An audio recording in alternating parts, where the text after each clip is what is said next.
The morning Evelyn Mercer lost everything, she was holding a piece of chalk. She had been mid-sentence. Something about fractions, about how numbers could be divided and still remain whole. When the door to her classroom swung open so hard it cracked against the wall. Councilman Harold Pruitt didn't knock. Men like Harold Pruitt never knocked. He walked in wearing his best coat, the one he only wore when he wanted people to feel small, and he looked at her 22 students the way a man looks at furniture he's decided to throw out. "School's closed," he said. Not to Evelyn. To the room. The children stared. A girl in the back row, no older than 7, began to cry without making a sound. Just her mouth open, tears sliding down her face, too confused to understand what was happening, but smart enough to feel the temperature of the room change. Evelyn set down her chalk very carefully. "Mr. Pruitt, these children are in the middle of a lesson." He finally looked at her then. And the look on his face, that particular combination of boredom and contempt that powerful men wear when they've already made a decision and are only present for the formality of delivering it, that look was something she would carry in her chest for years. "Not anymore, they're not. What? If you were 25 years old, with no family within 200 miles, no savings, and a blizzard rolling in over the mountain by nightfall, what would you do?" That is the question at the heart of this story, and I promise you by the time we reach the end of it, you will understand why a woman who refused to beg, refused to break, and refused to become what the world told her to be, ended up changing everything for a family that had already given up on being changed. Before we go any further, if stories like this one mean something to you, please take a moment right now to subscribe to this channel. Hit that notification bell so you never miss one. And when you leave a comment, tell me the name of the city or country where you're watching from. I read every single one, and it genuinely moves me to see how far these stories travel. Now, let's go back to Evelyn. She did not cry in front of the children. That was the first thing. The thing she would later think of as the decision that cost her the most. Because holding herself together in that moment meant she had nothing left to spend later when she was alone, and the cold had started to come in through the cracks in her boarding room walls. She walked each child out herself, helped the younger ones button their coats, told them school would return soon, told them to keep practicing their letters, told them things she wasn't sure she believed but said anyway. Because what else do you tell a 7-year-old who is standing in the snow, looking up at you like you're the only fixed point in a spinning world? Harold Pruitt watched all of this from the doorway with his arms folded. When the last child was gone, Evelyn turned back to the classroom. She began stacking the readers, organizing the slates, folding the maps she had drawn herself, by hand, because the town council had refused to approve funds for proper materials. "You can leave those," Pruitt said. "Building belongs to the town." "I know that," she kept folding. "Miss Mercer." He said her name the way people say the names of things they don't particularly respect. The decision wasn't personal. She tied the maps with a piece of cord, set them on the desk. Then she looked at him directly, the way her mother had taught her. Spine straight, eyes level, voice quiet enough to make the other person lean in. "It was personal to every child who walked out of here today, Mr. Pruitt." She picked up her coat and walked past him into the snow. The boarding house was run by a widow named Mrs. Colleen Hatch, who was not unkind, but who was also, at the end of every month, a woman with a ledger book and a very clear sense of what she was owed. Evelyn had been boarding there for 2 years. She had always paid on time. She had been quiet and clean, and had never once brought trouble through the front door. But the moment she walked in that afternoon without her position, without a salary, without any certain income, she could see it on Colleen's face before a single word was spoken. The older woman was standing at the kitchen table sorting through something, and she looked up, and her expression shifted in a way that had nothing to do with cruelty and everything to do with arithmetic. "I heard about the school," Colleen said. "News travels fast in Frostwood Crossing." "It always has." Colleen set down what she was sorting. "I'm sorry, Evelyn, I am, but I have to think about my own situation. I can give you through the end of this week, but after that, I understand." Evelyn said it before Colleen could finish, because finishing it would have made it more real. "I'll make arrangements." She went upstairs, sat on the edge of her bed, looked at the window where the sky had turned the color of iron, and for a long time she didn't do anything at all. She wasn't a dramatic person by nature. She didn't spiral. She made lists. She solved problems. She had been doing that since she was 12 years old, and her father's farm failed, and her mother had sat her down and said, very plainly, "We will not be saved by wishing, Evelyn. We will only be saved by working." So she made a list. Family. Her only aunt was in Ohio, 3 days by train even in good weather. The mountain roads were already closing. She would not make it before the storm. Money. $12.40. Enough for perhaps a week if she was careful. Not enough for a train ticket. Rooms. She spent the rest of the afternoon walking the length of Frostwood Crossing in the growing cold. The hotel was full. The other boarding houses were full.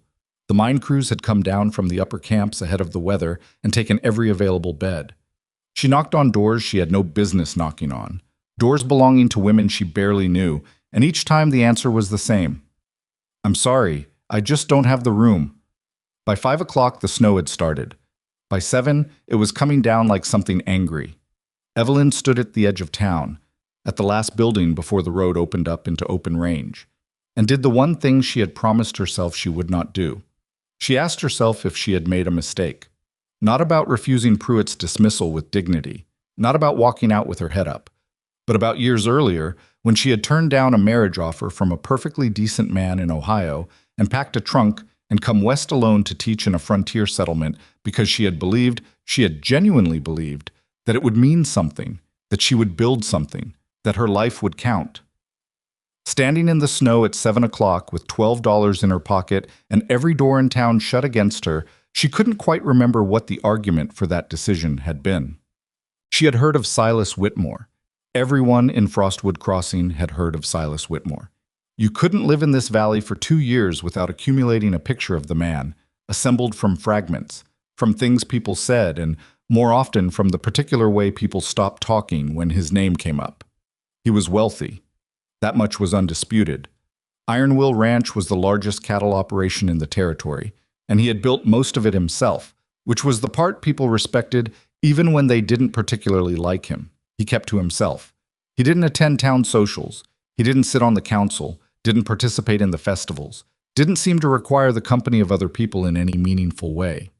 He had 2 sons. Their mother had died. Some years ago, the details were vague. People seemed reluctant to press on that particular bruise. And since then, the ranch had functioned more like a business operation than a household. Efficient, productive, and by all accounts, completely joyless. Evelyn had never spoken to him, had seen him once, perhaps, at the dry goods store. A tall man in a gray coat paying for supplies without making conversation, loading his wagon without looking around. The kind of man who moves through public spaces as though he's already somewhere else. She stood in the snow and thought about all of this for a long time. She thought about pride. She had a great deal of it. It was possibly her worst quality. The thing most likely, on any given day, to make her life harder than it needed to be. Then she thought about freezing to death in a boarding house doorway because she was too proud to knock on a stranger's gate. She turned and walked back through the snow to find him. She found him not at his ranch, but at the livery stable on the north end of town, where he was seen to his horses before the storm made the road impassable. She recognized him from the back. That particular posture, unhurried, self-contained, the posture of a man who doesn't expect to be interrupted and usually isn't. "Mr. Whitmore." He turned. Up close, he was younger than she had constructed him in her imagination. Mid-30s, perhaps, though weather and whatever grief he carried had done some work on his face. He looked at her the way people look at something unexpected. Not hostile, but not welcoming either. Just assessing. "Miss Mercer," he said. She was slightly startled that he knew her name. She didn't show it. "I'll be direct with you," she said, because that was the only way she knew how to do things. "I've lost my position at the school. I've lost my room at Mrs. Hatch's. I have nowhere to go tonight, and the roads are closing. I'm not asking for charity. I'm asking if you have work that needs doing in exchange for a room until the roads open again." He looked at her for what felt like a long time. The wind was coming hard now, coming off the mountain with that particular mean quality that February wind in the high country had, the kind that found every gap in your coat and pushed through it personally. "I have 2 boys," he said finally. "Caleb is 11, Owen is 8. They haven't had regular schooling in some time." "I'm aware of that." Something shifted in his expression. Not softness, exactly. More like recalculation. "You're aware of my sons." I'm a school teacher, Mr. Whitmore. I'm aware of every child in this valley who isn't getting an education." He was quiet again. Then he said, "Room, meals, and a fair wage. In exchange for teaching and looking after them while I'm working the ranch. No other terms. No, well..." He paused, choosing something. No arrangements of any other kind. She understood what he meant. She chose not to be offended by it, because she understood also that a man in his position offering a room to a woman he didn't know was taking his own kind of risk. "Agreed," she said. "You'll need to ride out tonight if we're going." She looked at her single trunk sitting in the snow where she'd dragged it from the boarding house. "I'm ready." He looked at the trunk, looked at her. And for just a moment, the briefest fracture in that carefully maintained composure, she thought she saw something almost like respect. He picked up the trunk without being asked and carried it to his wagon. Set. The ride to Iron Will Ranch took nearly 2 hours through the worst of the storm. Silas Whitmore drove without complaint and without much conversation, which suited Evelyn fine because she was too cold and too exhausted to perform politeness. She sat beside him on the wagon seat with her coat pulled tight and watched the land appear and disappear in the blowing snow and tried to prepare herself for whatever she was walking into. She knew, in the way that people who have survived difficult things develop a kind of weather sense for difficulty, that this was not going to be simple. A household run by a grieving man and 2 boys who had learned to manage without a woman's presence. That was not a household that was going to open itself up gracefully to a stranger. She was not expecting it to. She was expecting hard work and awkward meals and children who resented her on principle. She could manage all of that. What she was less sure she could manage was the particular quality of silence she could feel even before they arrived. A silence that seemed to have settled into the very landscape around the ranch. The kind of silence that has been going on so long it has started to feel like weather. When the wagon finally pulled through the gate and the ranch house came into view, large, solid, built to last, every window dark except one on the ground floor, Evelyn straightened her spine and made herself the same promise she always made herself when walking into something difficult. Don't flinch. Whatever comes first, don't flinch. Silas stopped the wagon and climbed down without ceremony. He didn't offer her a hand down. Not rudeness, she thought, just the absence of the habit. She climbed down herself. The front door opened. 2 boys stood in this doorway, side by side, backlit by the lamp inside. The older one, Caleb, she remembered, 11, stood with his arms crossed, studying her with an expression that was far too old for his face. The younger one, Owen, stood slightly behind his brother, one hand gripping the doorframe. Neither of them spoke. Neither of them smiled. Silas brushed past them into the house. "Boys, this is Miss Mercer. She'll be staying on. Show her where to put her things." He disappeared down a hallway without another word. Evelyn stood in the doorway looking at the 2 children who had not moved, and the 2 children looked back at her.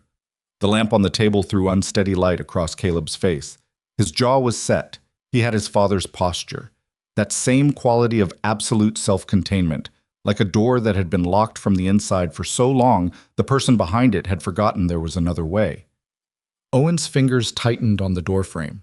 It was Caleb who spoke first, very quietly, without looking away from her. "Owen," he said, just to his brother, just to the small boy at his side. "Don't get used to her." The words were said without cruelty. That was the part that hit her hardest. There was no meanness in it. It was simply practical. A child who had been disappointed enough times to have built a policy around it, and who was now passing that policy, with great seriousness, to someone younger and therefore more vulnerable than himself. Evelyn did not flinch. She stepped inside, closed the door behind her against the storm, looked at both boys steadily. "I'm not asking you to get used to me," she said. "I'm asking you to show me where to put my trunk. You can form whatever opinion you like after that." Caleb stared at her for a long moment. Then slowly, he turned and walked toward the stairs. And because there was nothing else to do, Owen followed. And because there was nowhere else to go, Evelyn followed them both. The house closed around her. The storm pushed against the windows. Somewhere deeper in the building, a clock was ticking. She had survived the night. She had a roof and a door that locked and a trunk with her name on it. What she didn't have, what she wouldn't have for a long time, was any certainty about whether she had just made the best decision of her life or walked herself into the second worst mistake of it. She had walked into Iron Will Ranch because she needed somewhere to survive the winter. She did not yet know that the winter was only the beginning of what she would need to survive here. The first morning at Iron Will Ranch, Evelyn woke before anyone else. She lay still for a moment in the unfamiliar room, listening to the sounds of the house settling around her.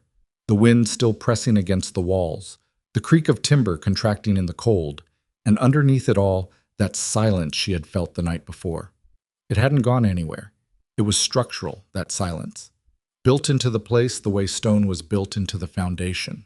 She got up, dressed in the dark, made her bed with the corners tucked sharp the way her mother had taught her, because her mother had believed that how you treated the small things told everything about how you'd handle the large ones.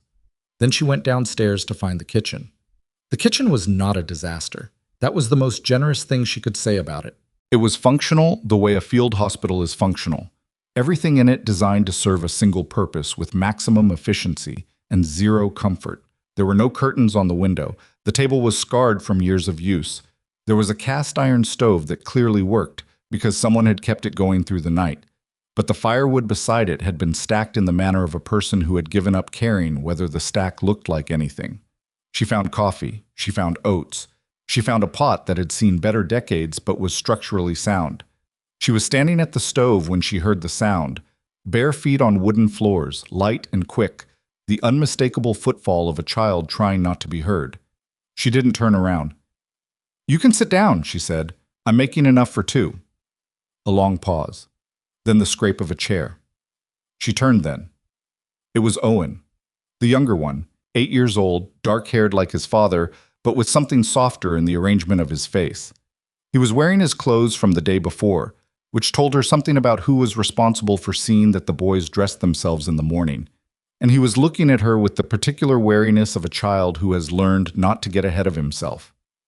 "How do you take your oats?" she asked. He blinked. "Nobody ever asked me that before." "Well?" She turned back to the stove. "I'm asking." Another pause. "With sugar, if there is any." "There is." She found it in a tin near the window. "Sit up straight." "You're already telling me what to do." "I am." She put sugar in his bowl. "You can be annoyed about it if you want. That's fair. But sit up straight anyway." He sat up straight. He ate his oats. He didn't say another word for several minutes, but he also didn't leave, which Evelyn filed away as the most promising thing that had happened since she'd arrived. Caleb appeared in the doorway about 20 minutes later, already dressed, already composed, wearing that expression of careful neutrality she was beginning to recognize as his version of armor.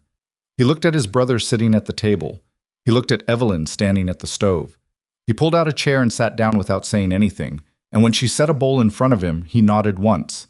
Not quite a thank you, but not nothing either.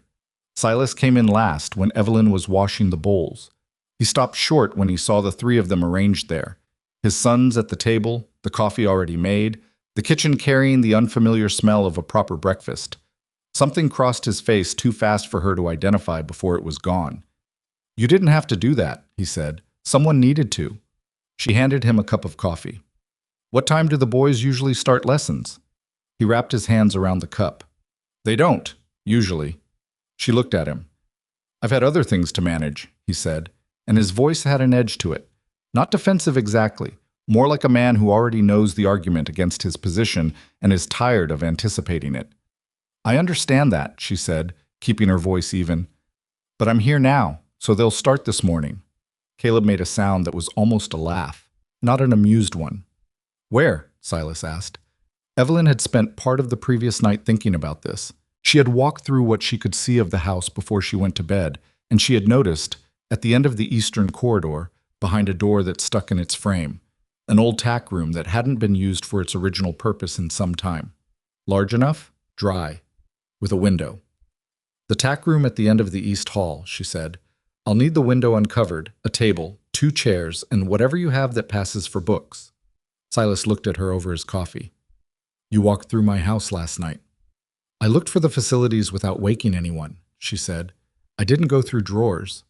He held her gaze for a moment. Then, in a voice that was not quite an agreement, but was close enough to serve the same function. "There's a table in the storage room off the barn. Books in the crates near the study. Margaret's. A pause on the name, small and controlled, like pressing briefly on a bruise to test it. The boys can carry them up. Caleb pushed back from the table. I'm not carrying anything. Yes, you are, Silas said, without heat, without hesitation, without looking up from his coffee. Caleb carried the books. That was the second promising thing. The tack room took most of the morning to convert into something resembling a schoolroom.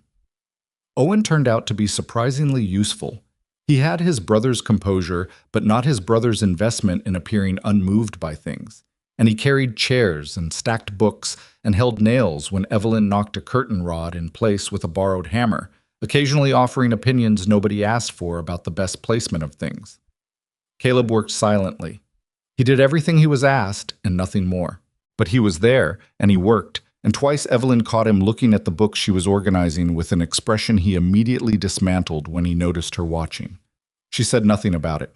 At noon, she sat them both down at the table, opened one of Margaret Whitmore's books. A geography text, well used, with pencil markings in the margins and a handwriting that was clearly not a child's, and asked each of them to read a paragraph aloud.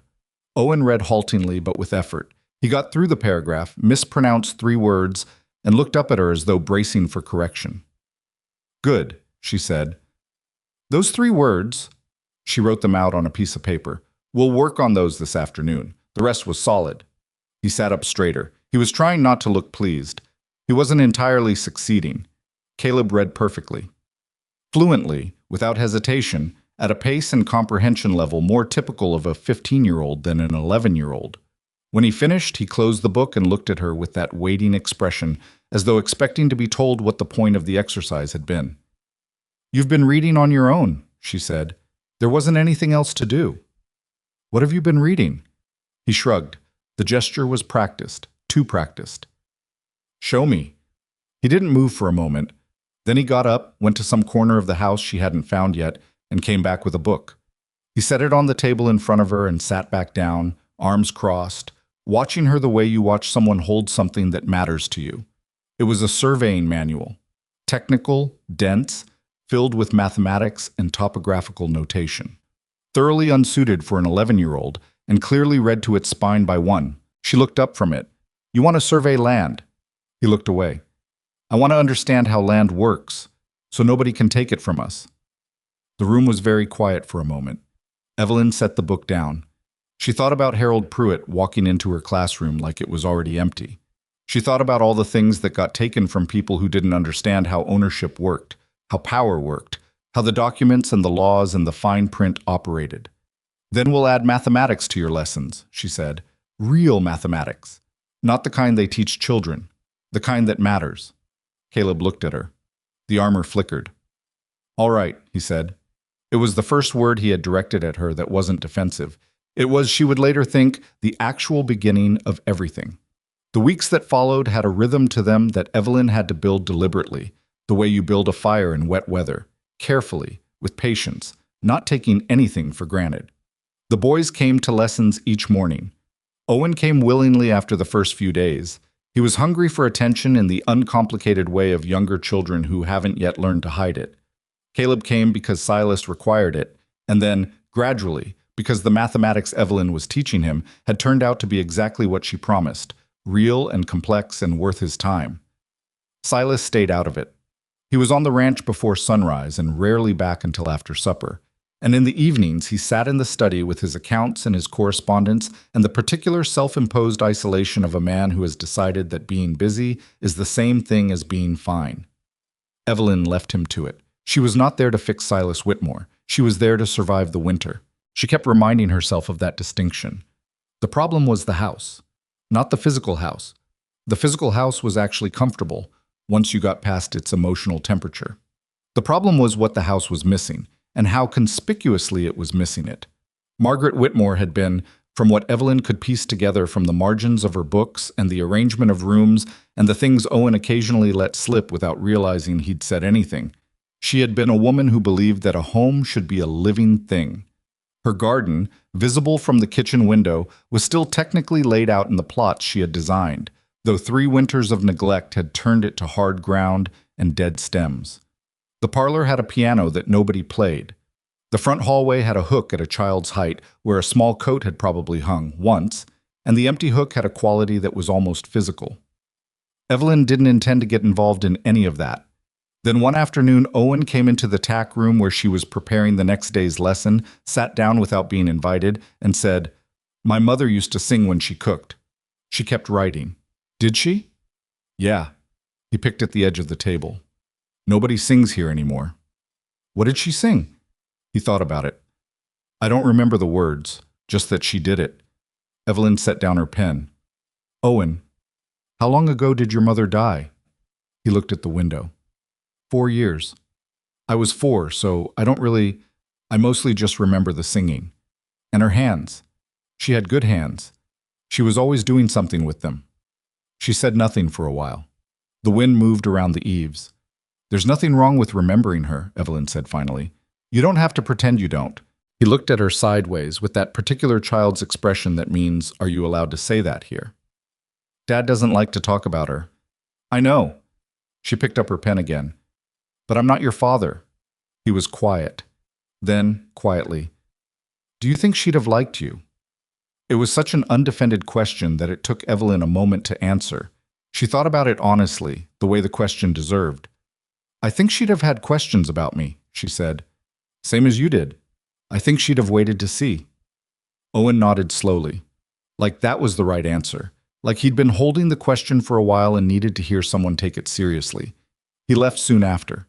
But the next morning, when Evelyn came downstairs, she found that someone had cleared a small section of dead stems from the garden near the kitchen window. Done in the early morning, before anyone was watching. The cleared section was small and imperfect, and had clearly been done by hands that didn't entirely know what they were doing. She didn't say anything about it, but she went out the next afternoon and kept going. It was about 3 weeks into her stay that the first knock came at the ranch gate on a school morning. She wasn't expecting anyone. Silas was out on the range. Caleb and Owen were at the table working through a set of arithmetic problems she'd written out. When she heard the knock, she went to the door herself. 3 children stood in the snow. The oldest was perhaps 9. The 2 younger ones were siblings, a girl and a boy, both with the kind of clothing that suggested a family that worked hard and didn't have much extra. Behind them, at a careful distance, stood a woman Evelyn didn't recognize, watching with an expression that was half hopeful and half apologetic. "I heard you've been teaching," the woman said. I heard there might be lessons. For children who aren't," she stopped, recalibrated. "My husband heard from the Reese family that you've been holding school here. We live 3 miles east.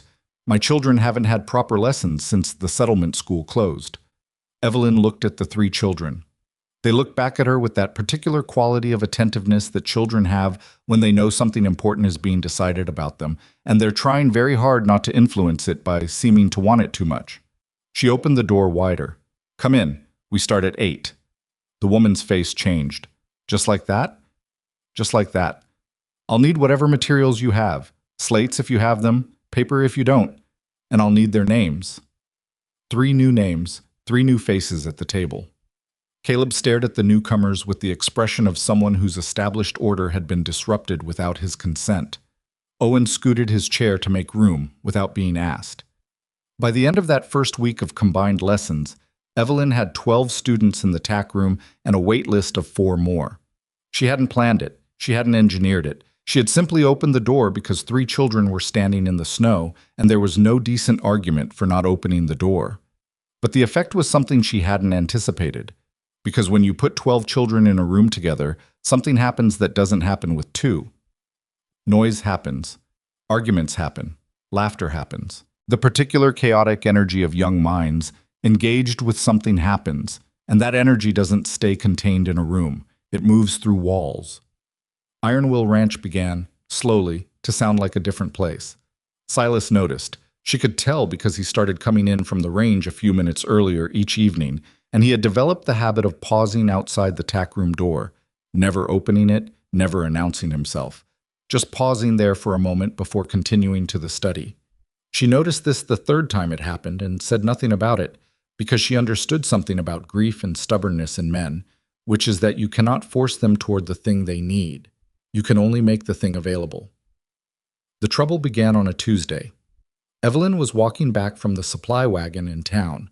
She had started making the supply run herself once a week, adding small items for the schoolroom to the ranch's regular order with Silas's quiet approval, when she encountered Jonas Aldwell in front of the dry goods store. Jonas Aldwell was a large man who owned the second largest cattle operation in the valley, and who had, for reasons she was only beginning to understand, appointed himself the primary authority on what was and wasn't appropriate for frontier families. He was standing with two other men whose names she was still learning, and all three of them turned to watch her approach with the particular quality of attention that means the conversation has just shifted to be about you. "Miss Mercer," Aldwell said it the way Pruitt had said it, with that same inflection that shaved the title just slightly. "Heard you've been holding school out at the Whitmore place." "That's right. Without any official arrangement with the Settlement Council." "The Settlement Council closed the official school," she said. "The children still need lessons." He looked at her with an expression of patience that wasn't patient at all. "What those children need is practical training for ranch work. Reading and geography and—" He glanced at the supply list in her hand with visible disdain. "Mathematics. Those aren't frontier skills. You're putting ideas in these families' heads that don't serve them." She held his gaze. "Ideas like what?" "Like there's something wrong with the life they already have. Like their children should be wanting something different." "I haven't told any child to want a different life," she said. "I've taught them to read and to do arithmetic. What they do with that is their business. And Silas Whitmore is all right with you running a public school on his private land." "You'd have to ask Silas Whitmore about that." Aldwell was quiet for a moment. Then he smiled, and the smile was worse than the argument had been. "I intend to," he said. He did. She didn't know exactly what was said. Silas didn't tell her, and she didn't ask. But 2 evenings later, Silas appeared in the doorway of the tack room while she was tidying up after the last child had gone home, and he leaned against the doorframe with his arms folded and looked at the room in a way that was harder to read than usual. "Aldwell came by," she said without turning around. "She was stacking slates." "He did." "And?" A pause. She kept stacking slates. "He wants me to close it," Silas said. "Says you're creating trouble with the Valley families. Says you're giving people expectations that don't match their circumstances." Another pause, longer this time. "He also said something about how it doesn't look right, a woman with no official standing running school on a bachelor's property." She turned around at that. "And what do you think about what he said?" Silas looked at her directly for a moment. He had a way of doing that, of looking at something straight, without softening it, that she had come to recognize as the thing most particular to him, the one quality that cut through all the other layers of self-containment. "I think Jonas Aldwell hasn't had an original opinion since 1874, he said, "and I think the children learning mathematics isn't going to ruin anyone's cattle operation." She looked at him. "I also think," he said, "that if you're going to keep running school here, you should have a proper classroom, not a tack room." She didn't say anything for a moment. "You're going to let him say what he'll say." "People say things," he said. "My operation runs fine regardless of what people say. The school stays." He pushed off the doorframe and went back down the hallway toward the study, and Evelyn stood in the not quite a tack room anymore, with a stack of slates in her hands and an unfamiliar feeling she couldn't immediately name. It was only later, lying awake listening to the wind, that she identified it. She hadn't felt protected in a very long time. She hadn't even realized she missed it. That realization scared her considerably more than Jonas Aldwell had. The classroom moved to a larger room at the front of the house that Silas cleared out over a weekend. He didn't make a production of it. He simply moved what needed to be moved and told the boys to help him, and by Sunday evening there was a room with 3 windows, 2 long tables, and enough floor space for 20 children if they weren't too particular about personal space. Owen was thrilled. He helped Evelyn arrange the desks and announced his opinions about the placement of everything with great conviction.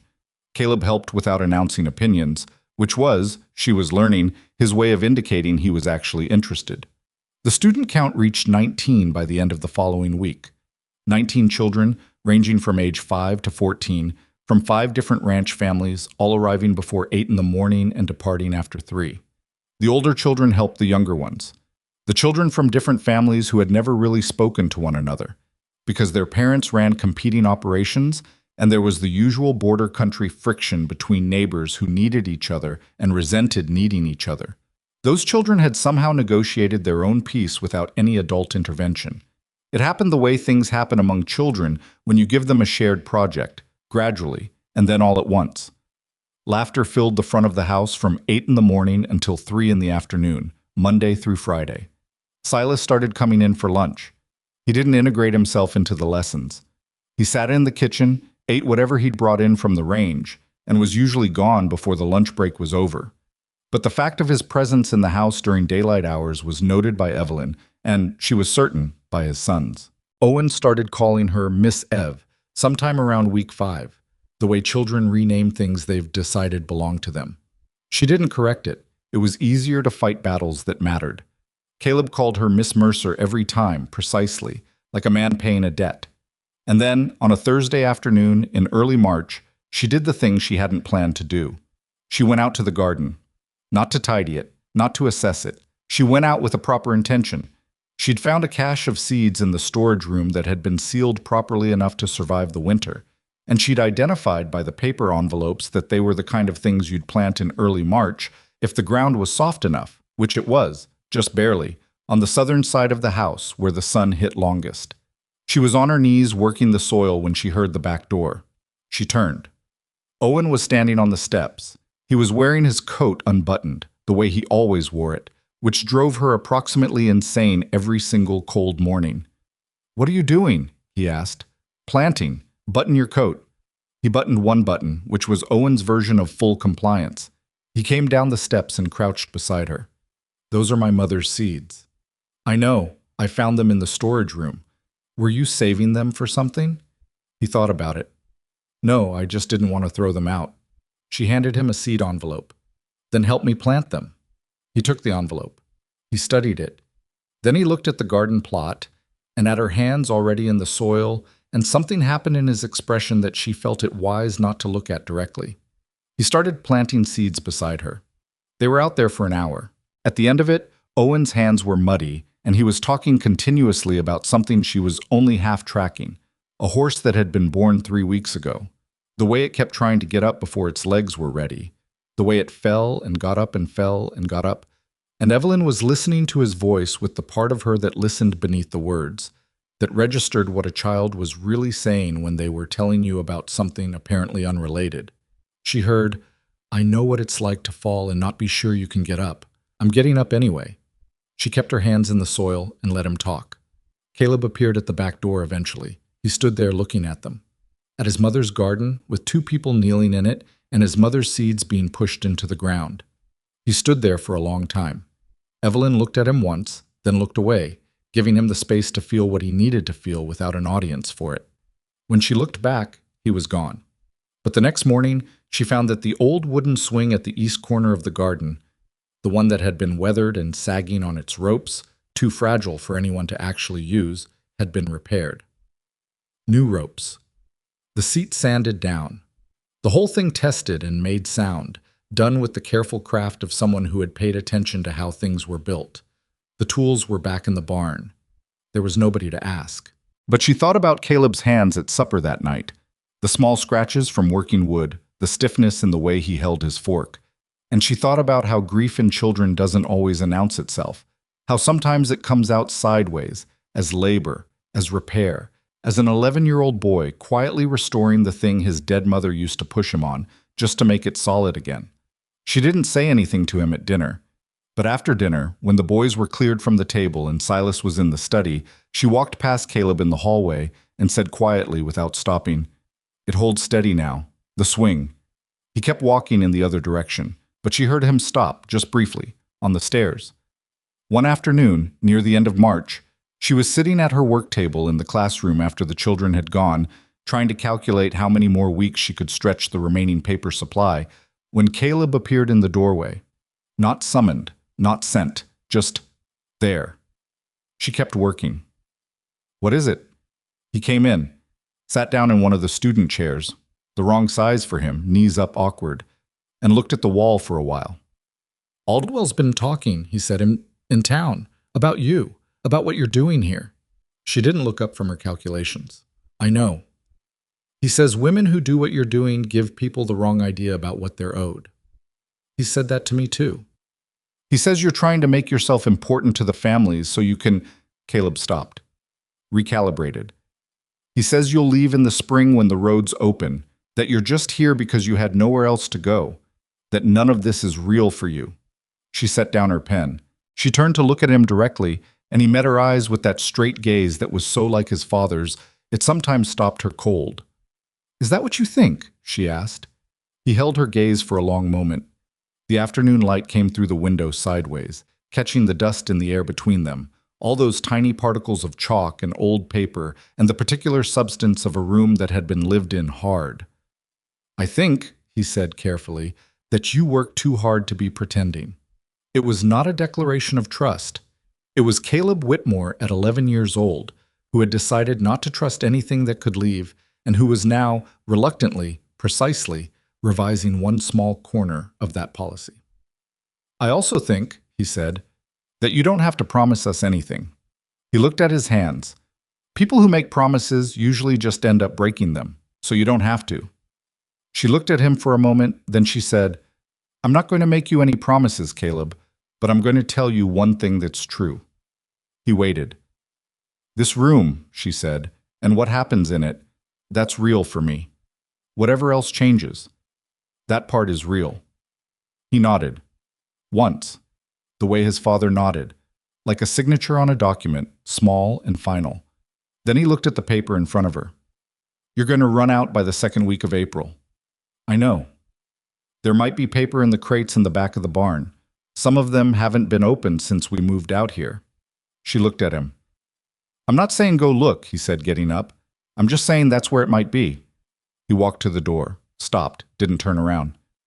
Miss Mercer, what you said to me that first night about how you weren't asking me to get used to you. Yes. A pause, long enough that she thought he might not continue.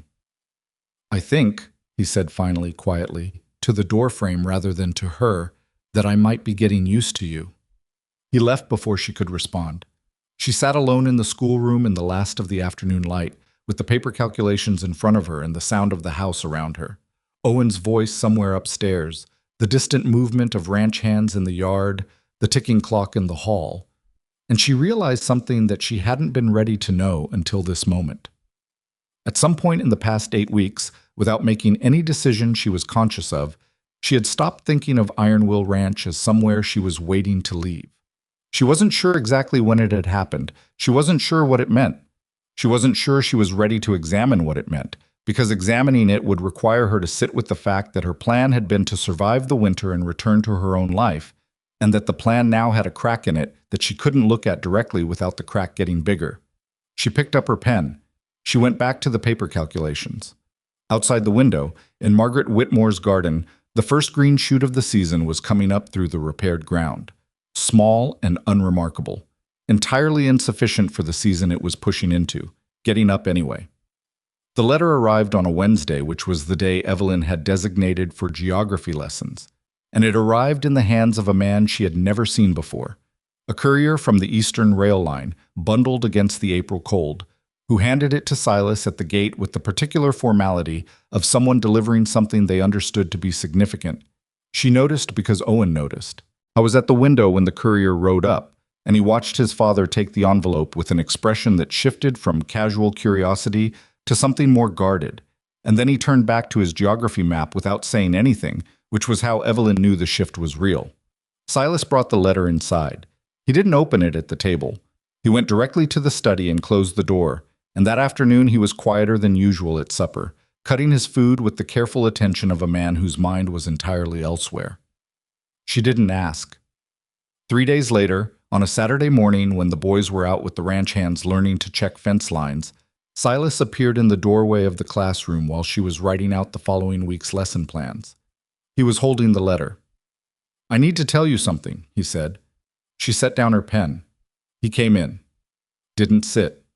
Stood in the way he stood when he was making himself stay in a conversation he'd rather not be having. Straight, weight-balanced, like a man bracing against something.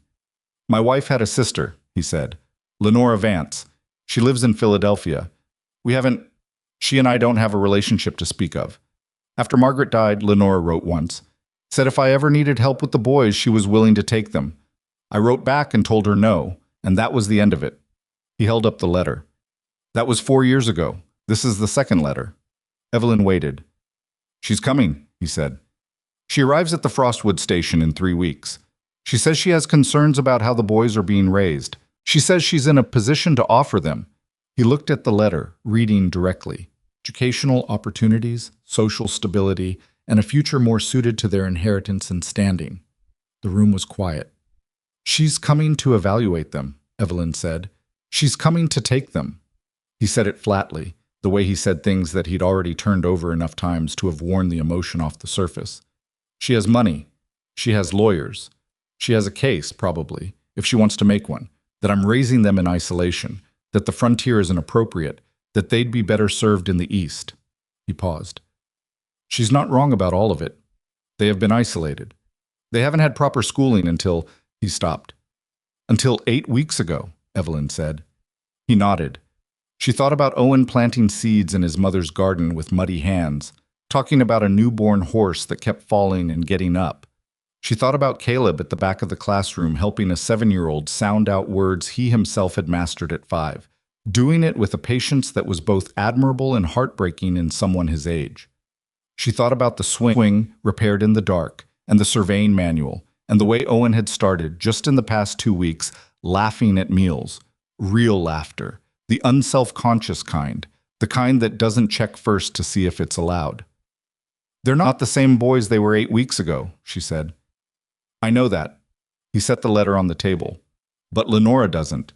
And a judge in Philadelphia is going to hear the case that Lenora Vance presents, not the one I would make. She looked at the letter, then she looked at him. What do you need from me?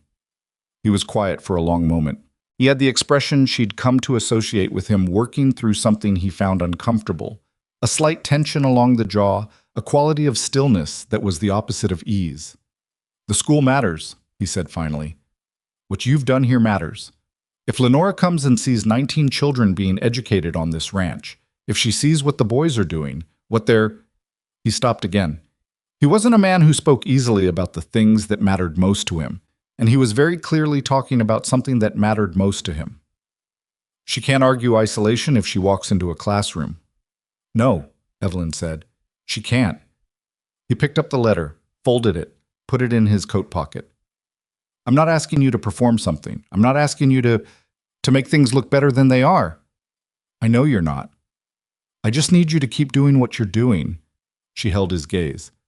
I was going to keep doing what I'm doing regardless of Lenora Vance. Something moved in his expression. The same thing she'd seen a few times before, brief, unguarded, gone quickly. He nodded once and went back down the hall. She sat alone with her lesson plans and listened to his footsteps fade, and then she did something she hadn't done in a while. She let herself think about what happened in June when the roads were fully clear and the question of her staying or leaving became one she'd actually have to answer. She had been deliberately not thinking about that. She thought about it now for approximately 45 seconds before deciding, firmly, that she would continue not thinking about it, because 45 seconds had been enough to make her chest do something uncomfortable.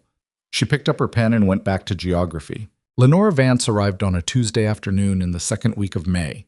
Evelyn knew she was coming because Silas had mentioned it at breakfast, in the same tone he might use to mention a fence that needed repair, factual, contained, giving nothing away about how he actually felt about the thing.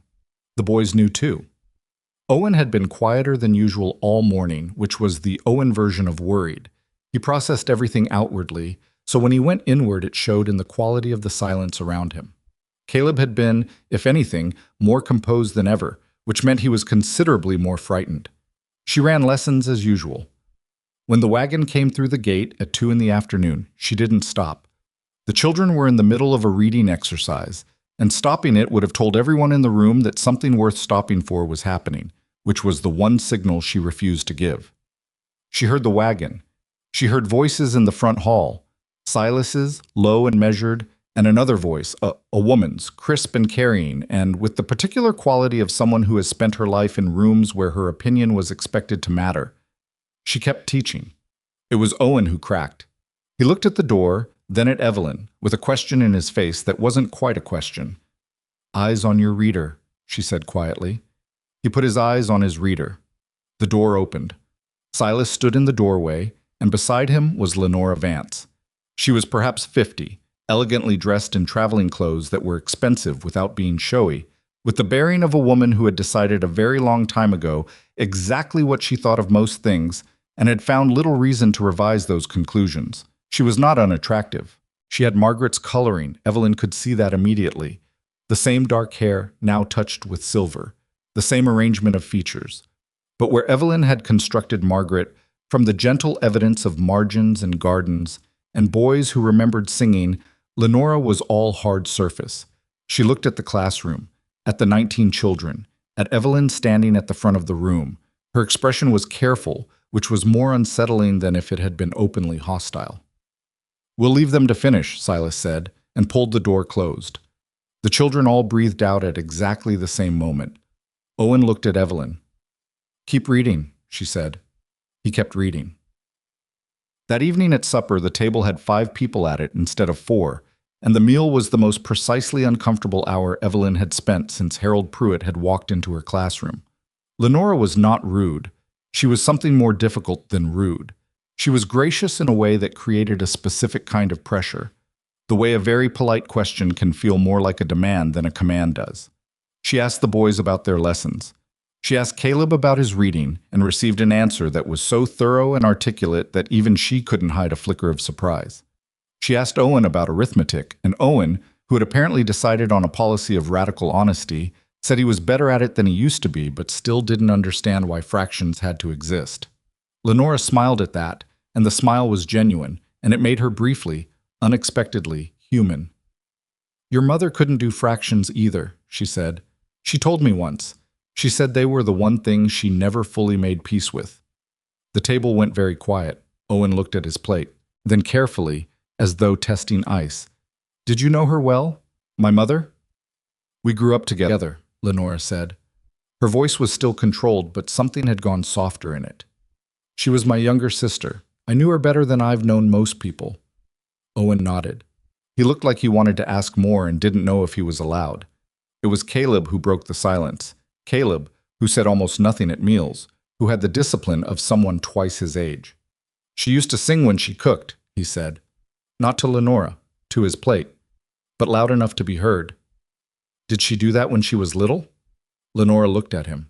Something moved behind her eyes, a fracture in the carefully maintained composure, small and quickly closed. "Yes," she said. "She drove our mother completely mad with it." Caleb nodded. He kept eating. But his shoulders, which had been held with that characteristic tension all evening, had come down slightly. Evelyn watched all of this and said almost nothing during the entire meal. She was learning something about Lenora Vance that changed the shape of the problem. This was not a villain.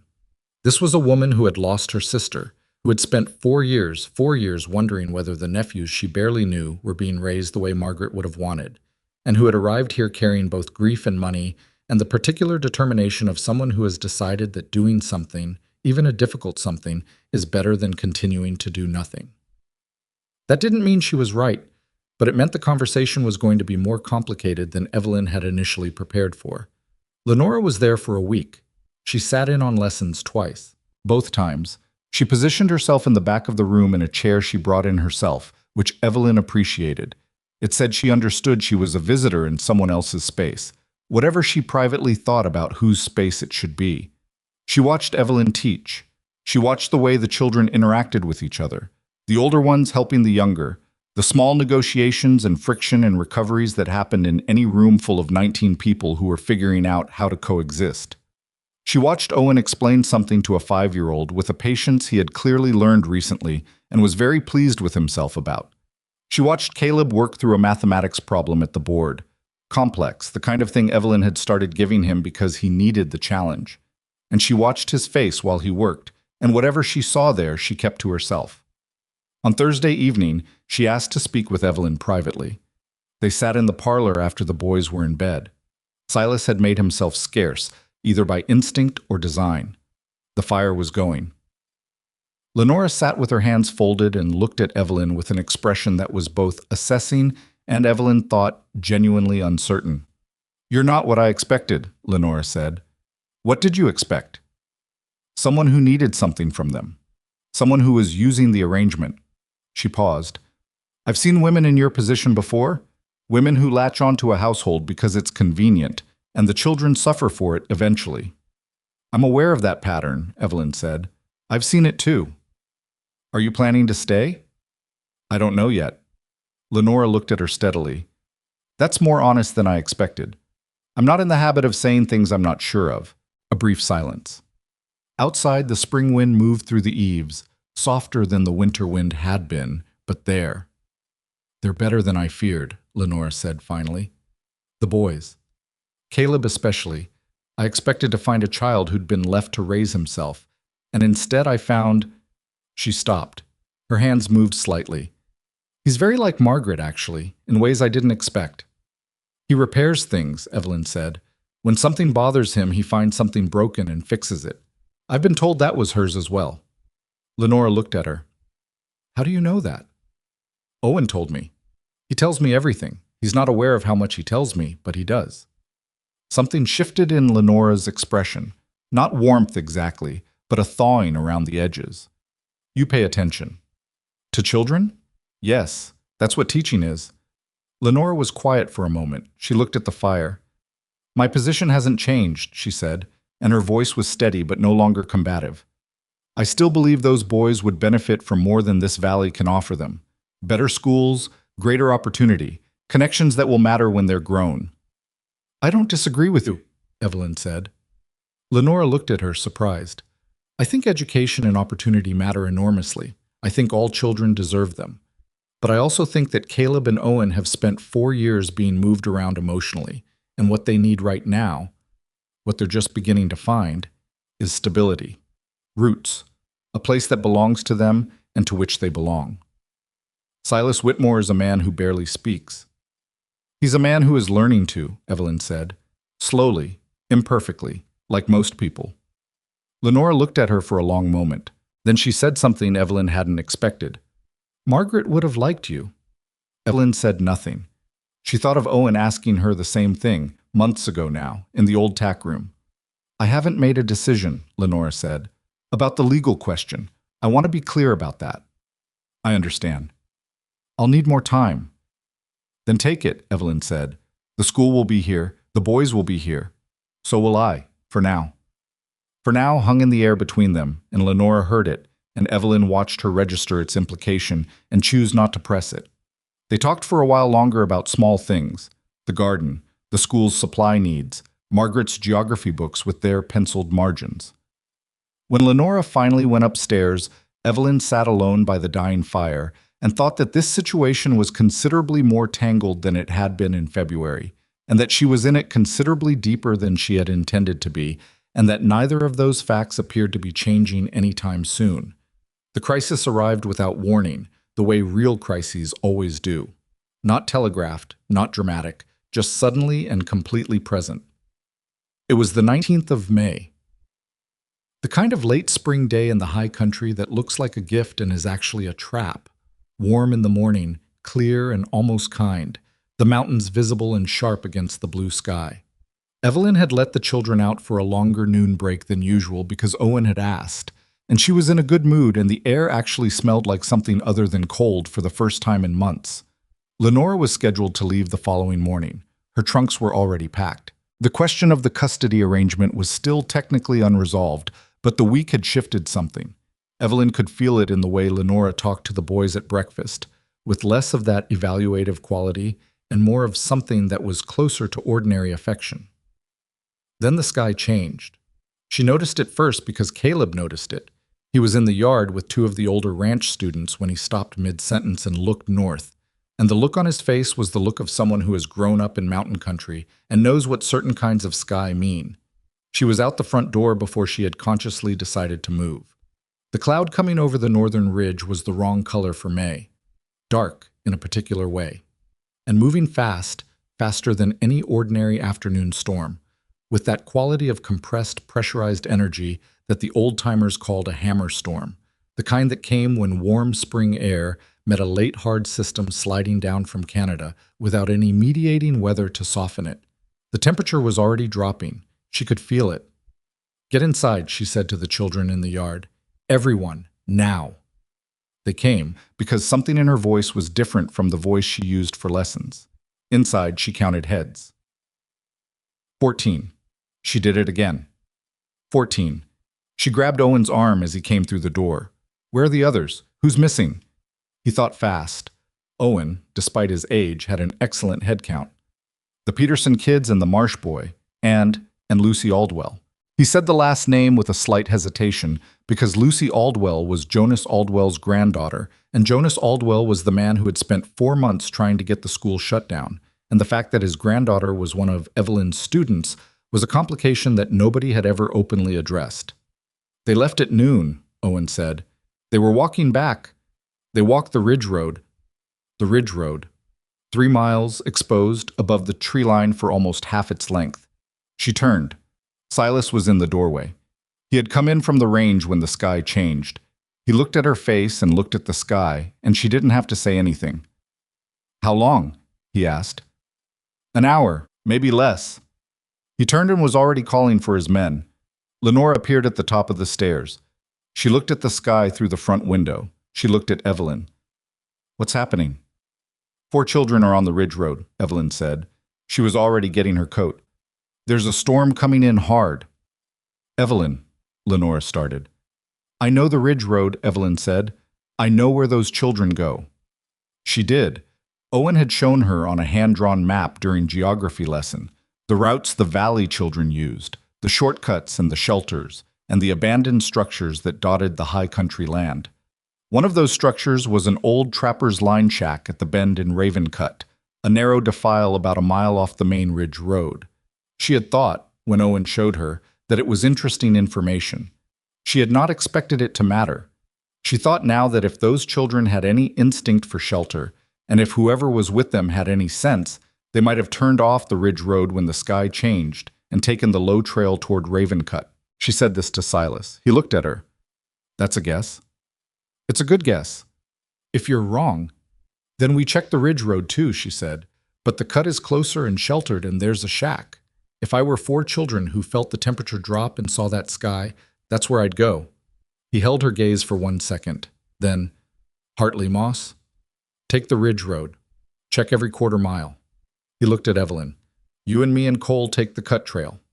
Lenora was at the bottom of the stairs now. I'll stay with the boys. Silas looked at her.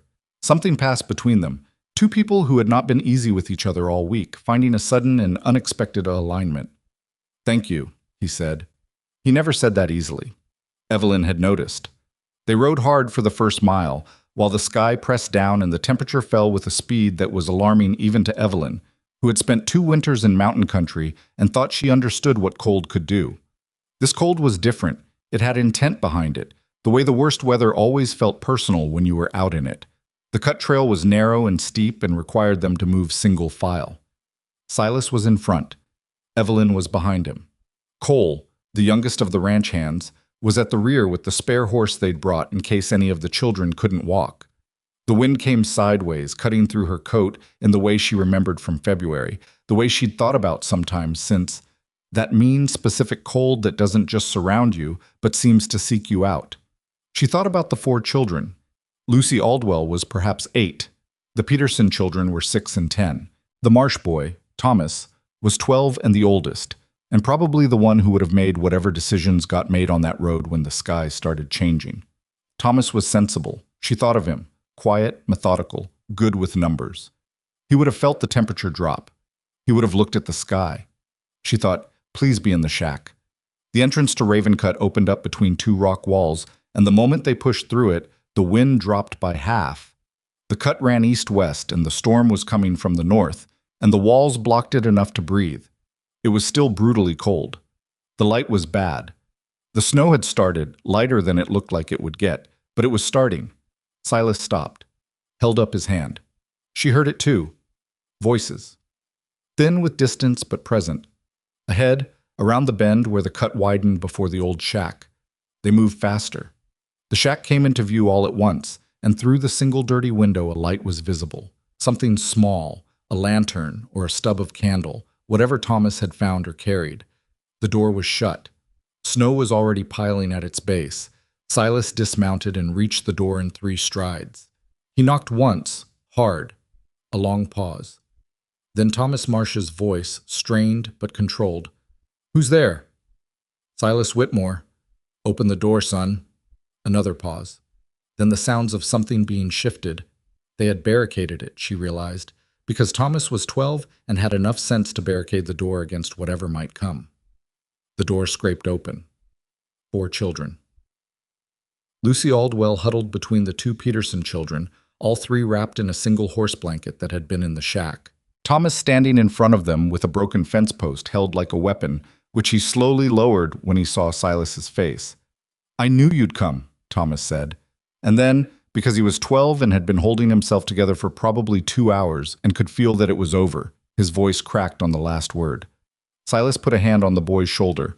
Not rough, not quick, just there, steady.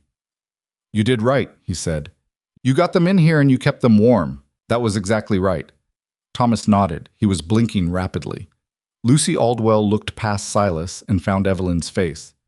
"Miss Ev," she said, with the absolute relieved certainty of a child locating the adult she trusts most in a room full of adults. Something broke open in Evelyn's chest in a way she hadn't prepared for and couldn't manage quickly. "Hi, Lucy," she said. "Are you all right?" "My feet are cold." "We'll fix that." She was already inside, checking the younger Petersons, feeling for the specific cold of fingers and toes that had gone too far. They were cold, but not dangerously so. Thomas had done his job. "You did well. All of you." The route back was slower and harder than the route in. The snow was real now, and the wind had found the cut, and twice they had to stop and recalibrate when drifting made the trail difficult to read. Cole carried the 2 youngest on the spare horse. Silas walked his horse and kept Thomas beside him.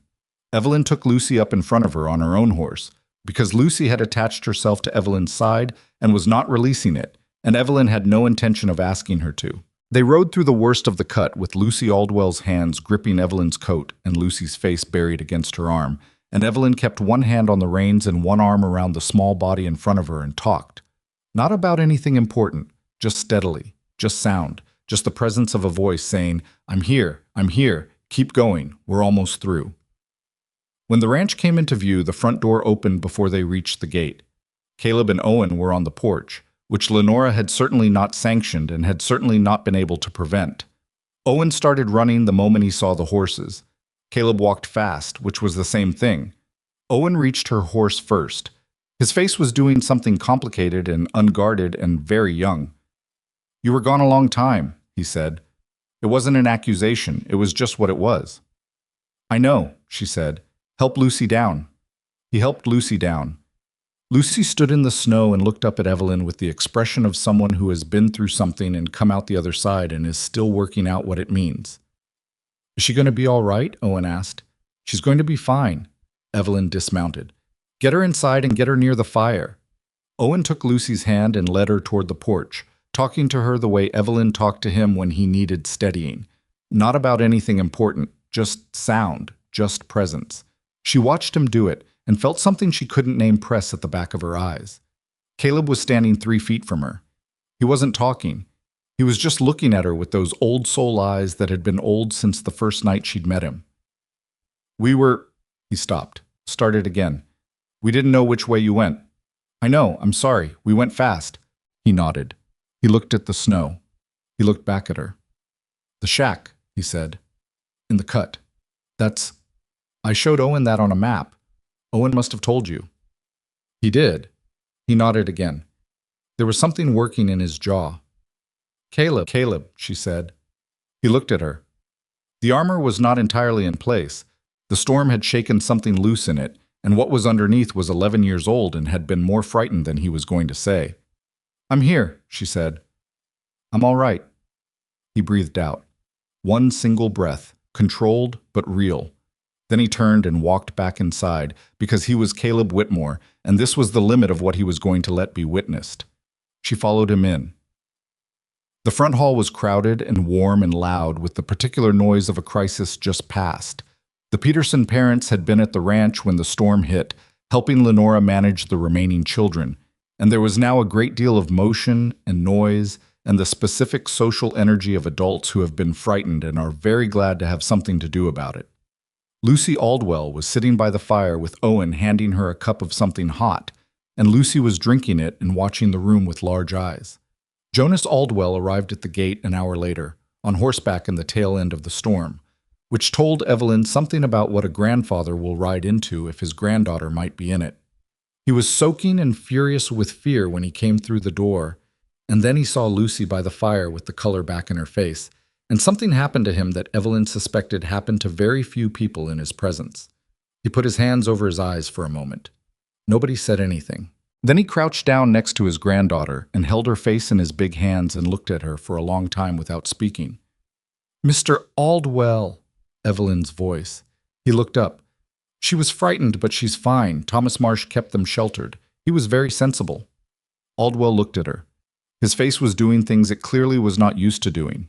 He looked at the room, at all the children, at his granddaughter by the fire, at the cups of hot liquid being passed around, at the warmth that was filling a space that had, 6 months ago, been a cold and empty house. He looked back at Evelyn. He didn't say anything for a moment. Then, very quietly, with the particular difficulty of a man who had been wrong and knew it, and was not practiced at saying so. "She talks about you. Lucy, she's talked about you since September." "Since September, she's been in my classroom," Evelyn said. "She's very bright. She's excellent at reading, and she has a genuine talent for drawing maps." Aldwell looked at his granddaughter. "I didn't know that," he said. "You could ask her about it sometime," Evelyn said gently. "She'd like that." He was quiet. Then he nodded, once, roughly, and turned back to Lucy. That was where Silas found her, 15 minutes later, still standing near the fireplace, watching the room, watching the families and children, and the specific quality of warmth that fills a space when everyone in it has just remembered, viscerally, that they're glad to be alive. He stood beside her. He looked at the room, too. "Lenora watched Caleb and Owen for 3 hours while you were gone," he said. "She sat with them at the kitchen table and talked to them about Margaret, things they didn't know. She told them—" He stopped. "She told Owen what his mother's laugh sounded like, because he doesn't remember it." Evelyn kept looking at the room. "He cried," Silas said. "Owen." And she held him. And Caleb didn't cry, but he sat there and listened, and he didn't leave. A pause. "He hasn't done that before. Let someone talk about her. He always leaves." She didn't say anything. She knew why. She had watched, over the past months, the way Caleb held his grief like a wound he was responsible for protecting.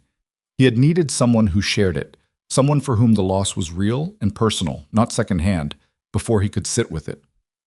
"She's not going to take them," Silas said. Evelyn looked at him. "She told me this morning, before the storm. She said she'd written to her lawyers to withdraw the inquiry. She said—" He looked at the floor briefly, then back at the room. "She said she didn't come here to cause harm, that she could see that this was becoming—" He stopped. "Home," Evelyn said. "Something like that."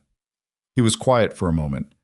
"She also said that whatever my situation was," a slight hesitation on the word, "she hoped I wasn't foolish enough to let it stay uncertain." Evelyn said nothing. Her heart was doing something she was choosing not to examine in the middle of a crowded room. "She means you," Silas said, not looking at her, looking at the fire. I understood what she meant. A long quiet. Around them the room continued. Voices, children, the sound of someone adding wood to the fire. Lucy Aldwell, beginning to fall asleep against her grandfather's arm. "I'm not good at this," Silas said. "Saying things. I've noticed. I've been—" He stopped. Started again. "These months. The house. The way it is now compared to what it was. I know what changed. I know what—" He stopped again. His jaw was doing that thing it did. "Silas," she said quietly. He looked at her. Really looked, the way he sometimes did. Straight, without anything softening it. "You don't have to say all of it right now," she said. "You don't have to say any of it tonight. Tonight was a lot of things, and it doesn't have to be more." He held her gaze. "But," she said, "when you're ready to say it, I'll be here." He nodded, once, small and final, like a signature.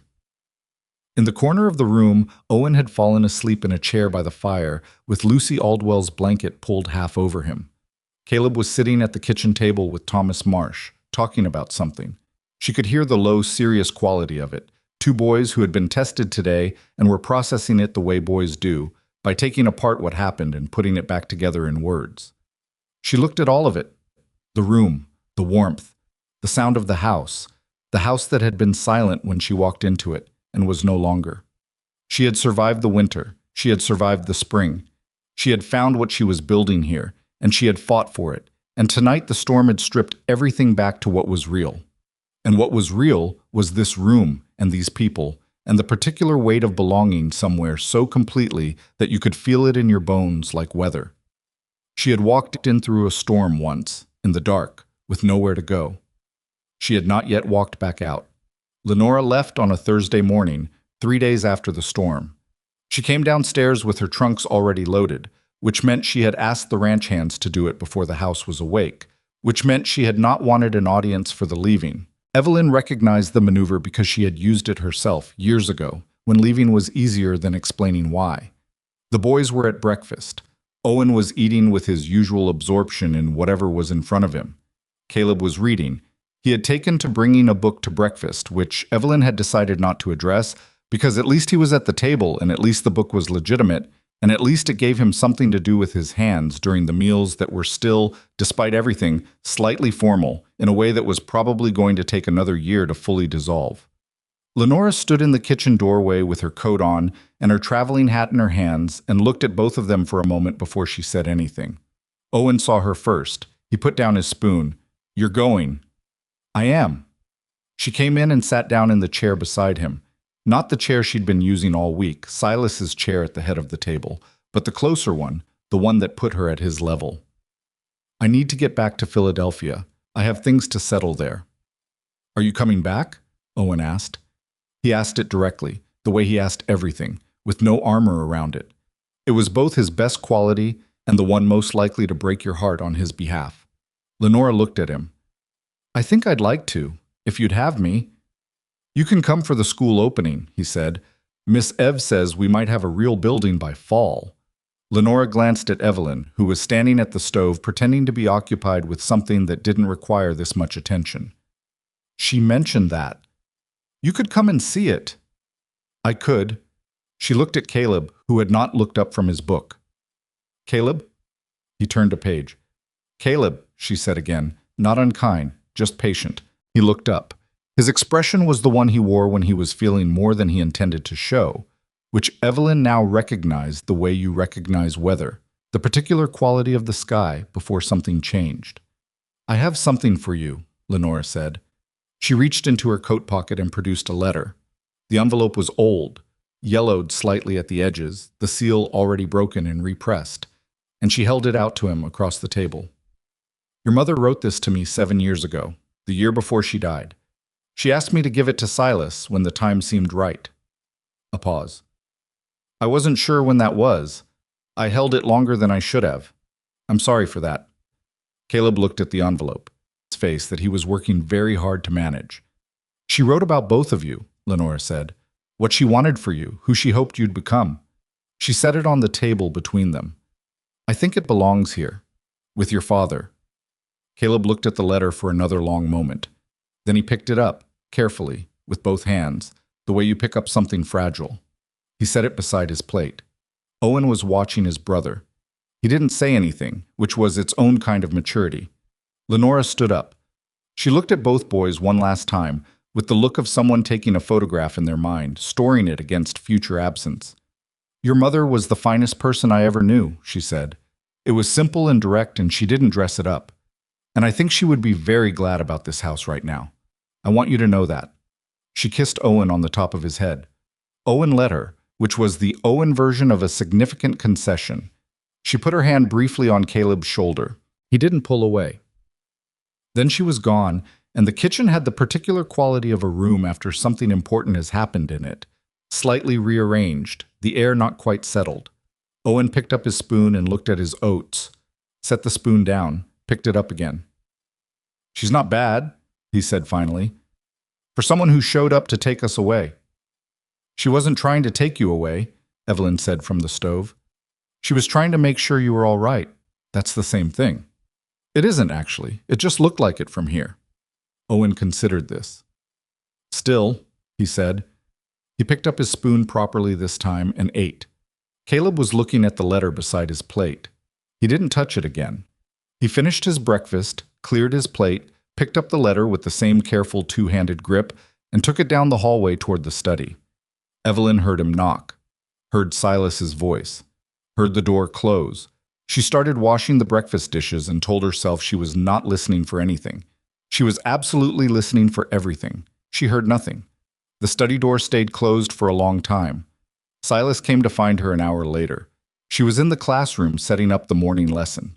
He stood in the doorway, the same doorway he'd stood in that first morning with the coffee she'd handed him. And he was holding the letter, and his face was doing something she had never seen it do before, which was simply being open. No containment, no management. Just a face with everything on it. She waited. She knew, he said. Margaret. She knew she was sick before she told me. She knew for months. He looked at the letter. She spent those months writing to people, leaving things in order. She didn't want to, she said in this letter, she didn't want her death to become a wall between me and the boys. He stopped. His voice had gone rough in a way he wasn't going to apologize for, and she wasn't going to make him. She said if I let grief become a prison, she'd be very put out with me. Evelyn kept very still. Those were her words, he said, and something almost like a smile moved across his face, brief and real and unguarded in a way that changed it entirely. She would have said that, exactly that. She had no patience for... He stopped again. Self-pity, Evelyn said gently, in anyone, including herself. He folded the letter, carefully, set it in his pocket, looked at Evelyn with that straight look. She also said, she wrote it in a letter 7 years ago, before she knew. He pressed his mouth together briefly. She said she hoped that whoever eventually came into this house, whoever the boys eventually knew, she hoped I'd let it be real. That I wouldn't. She said she didn't want to be a wall. The room was very quiet. Outside, the June morning was doing what early June mornings in the valley did. Warm and tentative, with the kind of light that made everything look like it had just been washed. She sounds like she was extraordinary, Evelyn said. She was difficult, he said, and his voice was thick with affection. She was opinionated, and she was stubborn, and she was right about almost everything, which made the difficult and opinionated parts almost unbearable. He looked at the classroom, at the desks, the slates, the maps on the wall. She would have loved this, all of this. She would have shown up on the first day and started rearranging things. So would I. He looked at her. You did. She held his gaze. I know what I want to say, he said. I've known for a while. I don't have a pretty way to say it. I'm not built for that. I'm not asking for pretty, she said. He was quiet for a moment. Then, you walked into this house in a blizzard with a trunk and $12, and in 4 months you've made it into something I didn't know it could be anymore. The boys, this room, the garden. He looked at his hands briefly, then back at her. Me, maybe. I don't know yet. That one's still in progress. She waited. I don't want you to leave in June, he said. I don't want you to leave at all. I want... He stopped, started differently. I'm not asking you to replace anything or be anyone you're not. I know you know that. I just want... He looked at her steadily. I want to know if this is something you want too, or if it's something you've been managing, because I can't tell, and I'm not good at not knowing things that matter. The morning light came through the window at an angle that hit the desks and the chalk dust still hanging in the air from yesterday's lesson, and Evelyn stood in the room she had made out of a tack room, and then a storage space, and then a classroom, and thought about February. About standing at the edge of town in the snow with $12 and a trunk. About the thing she had told herself she was doing, which was surviving the winter, and the thing she had actually done, which was something else entirely. I've been trying to decide, she said honestly, for about 3 months, whether what I feel here is real, or whether it's what happens when someone takes you in during a blizzard, and you can't separate gratitude from something more. He nodded. I was listening as the way he listened to important things, completely, without preparing his response. I've decided it's real, she said. The gratitude is also real. But the two things can both be true, and I've stopped letting the gratitude argue with the other thing. He looked at her. I want to stay, she said. I want what this is. I don't want to leave in June or any other time. She paused. But I'm also going to need you to understand that I'm not Margaret. I'm not going to become her. I'm going to continue rearranging things and having opinions about how the boys are educated and arguing with you when I think you're wrong, which will be regular. I know that, he said, and I'm going to build the school, not the classroom in the house. An actual school, a real one, for every child in this valley, regardless of which family they come from or how much money those families have. That's not negotiable. That's the thing I'm building here. I know that too. He looked at her steadily. I've been watching you build it for 4 months. She looked at him. At his face, which was open in a way she suspected very few people ever got to see it, and which she found, she realized, more compelling than she had been allowing herself to admit. All right, she said. All right, he said. It was not a declaration. It was not a proposal. It was a settlement between two careful people who had taken their time with something that mattered, and the simplicity of it was, she thought, exactly right. The summer announcement arrived 8 days later. It came in the form of a letter from the Mountain Territorial Academy in Carson City, a prestigious institution, newly established, with funding from the territorial government and backing from several Eastern educational foundations.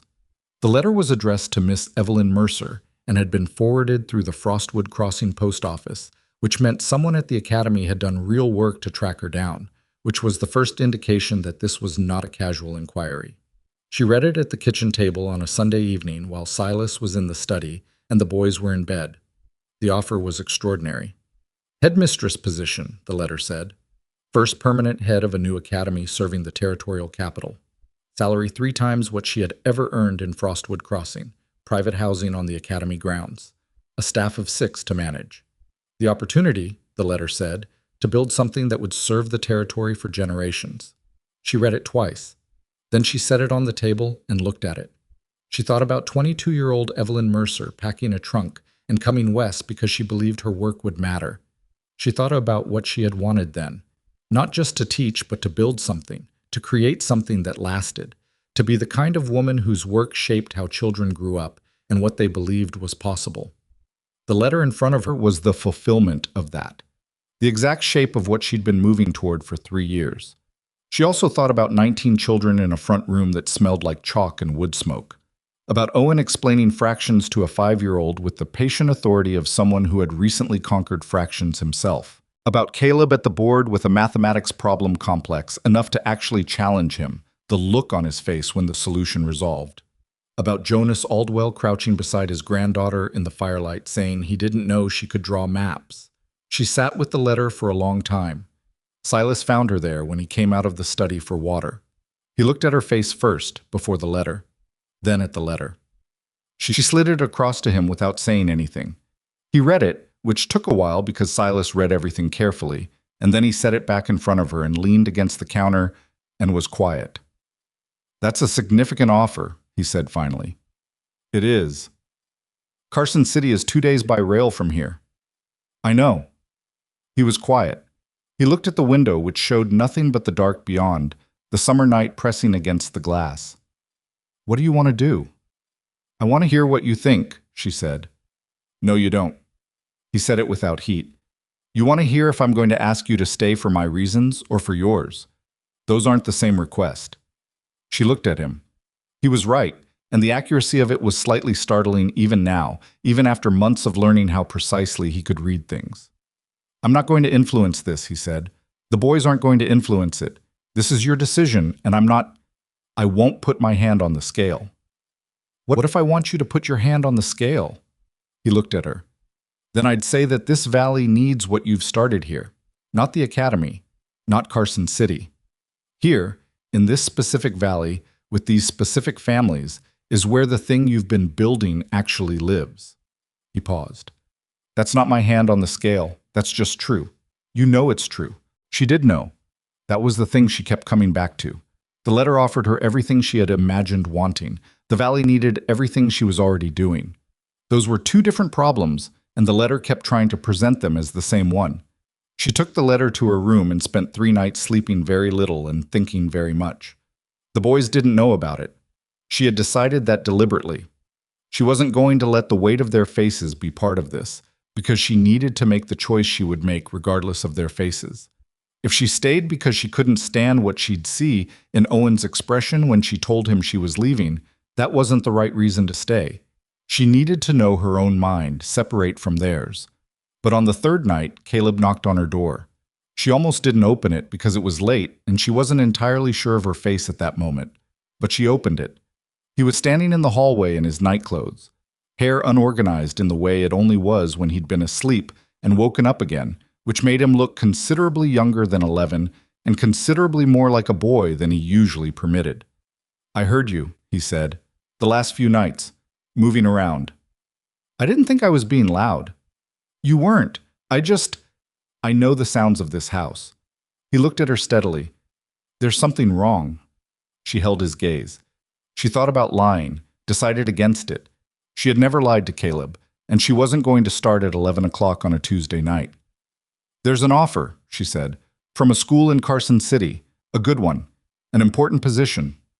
He processed this. His face did what it did, very little on the surface and everything underneath. "Are you going to take it?" he asked. "I don't know yet." He was quiet for a moment. He looked at the floor, then back at her. "Can I say something without it? Without you thinking I'm trying to—" He stopped. He was choosing his words with the care of someone who has thought about this for a while. "You told me once that you weren't going to make me any promises, that you didn't want to. I remember. I don't want you to stay for us," he said, very quietly, very precisely. If you have to choose between what you want and what we need, I want you to choose what you want. Because if you stay and you didn't want to, that's going to end up being worse than if you go." She looked at him for a long moment. "Where did you learn that?" she asked. He looked faintly uncomfortable. The surveying book has a chapter on making correct assessments versus comfortable ones. She almost smiled. She pressed it back because this was not a smiling moment. "Caleb, what I want and what this valley needs are not as separate as the offer is trying to make them." He looked at her. "But I need to work that out for myself," she said, without the weight of everyone's feelings making it harder to think clearly. "You understand?" He nodded. He understood that perfectly. It was the most Caleb-shaped thing she had said to him. "Go back to bed," she said. He turned to go, then stopped, which was becoming his signature movement in conversations with her. "Miss Mercer," still not turning around. "Whatever you decide. I want you to know that you—" He stopped, started again. "This house is different, because of you. Even if you go, it'll still be different. You already did that part." He went back to his room. She stood in the hallway alone for a while. Then she went back to her room, sat down at the small desk by the window, and wrote her response to the Mountain Territorial Academy. It took 2 drafts. The letter she sent declined the position, but it didn't only decline, it was 3 pages. And what it proposed in those pages was something she had been assembling in the back of her mind for weeks without knowing she was assembling it. A permanent school. Not the classroom in the ranch house. A building, a real one, serving the entire valley. Children from every family, regardless of income.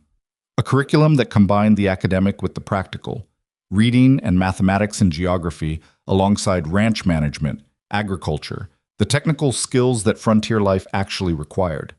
An institution that the territorial government might be interested in because it solved a problem the territory had, which was an isolated mountain population with no reliable access to education.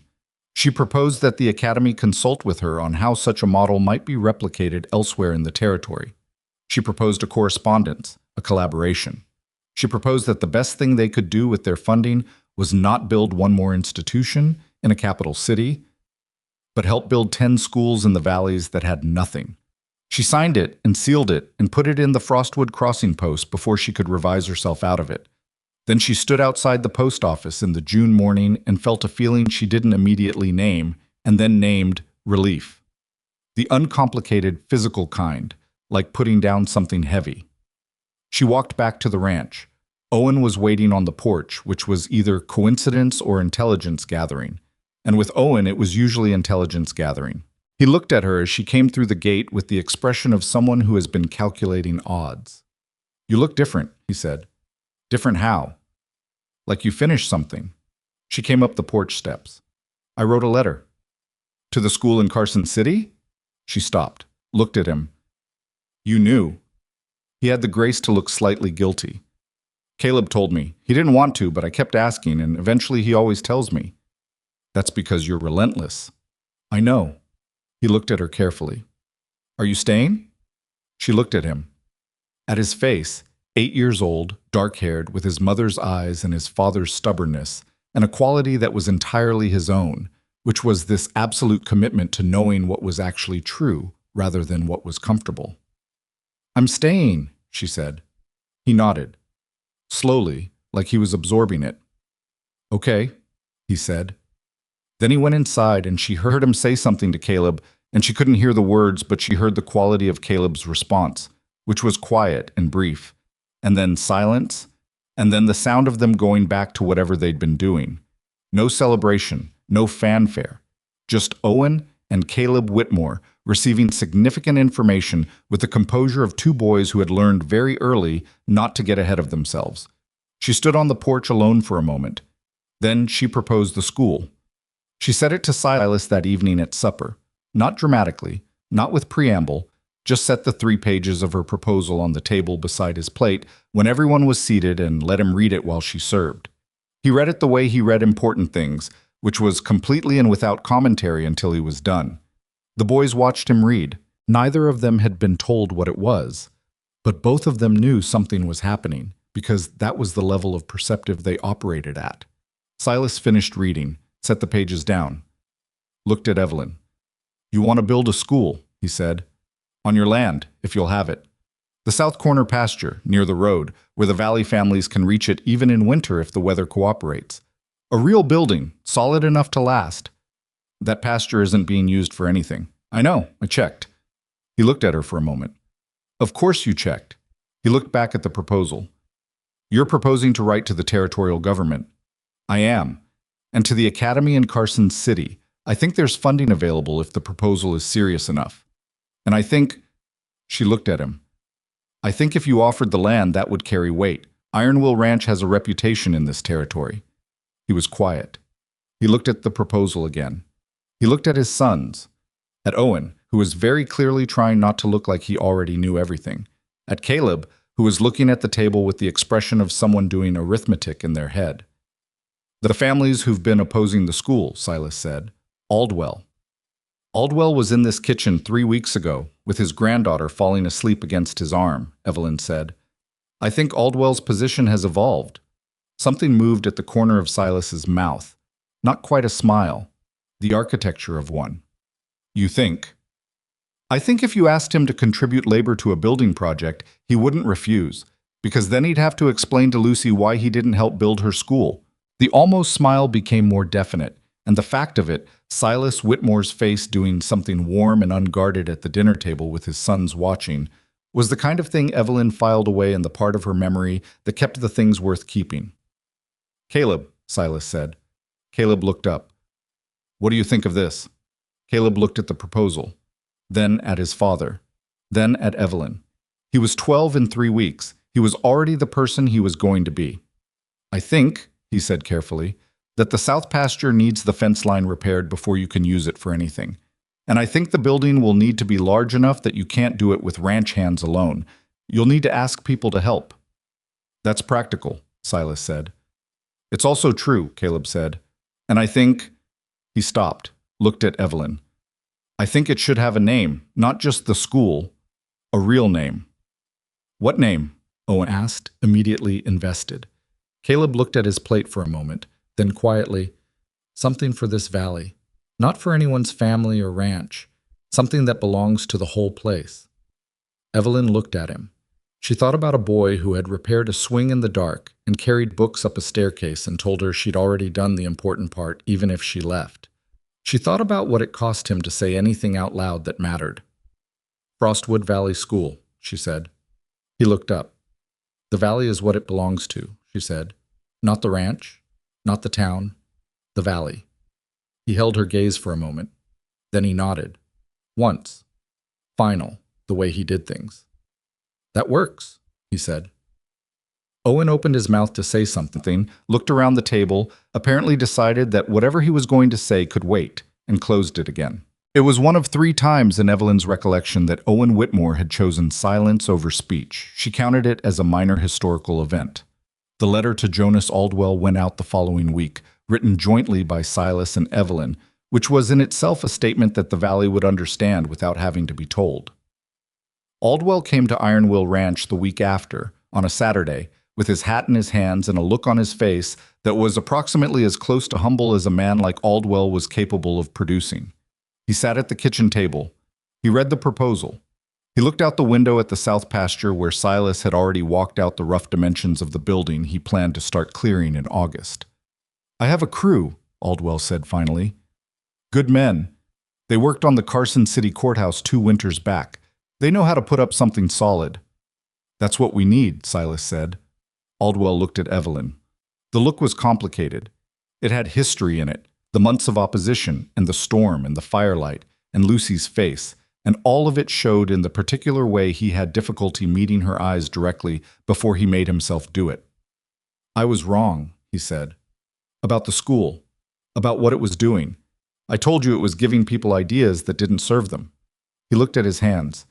Lucy showed me a map she drew. Of the valley. Every ranch, every road, every trail. All labeled. Correct. He looked up.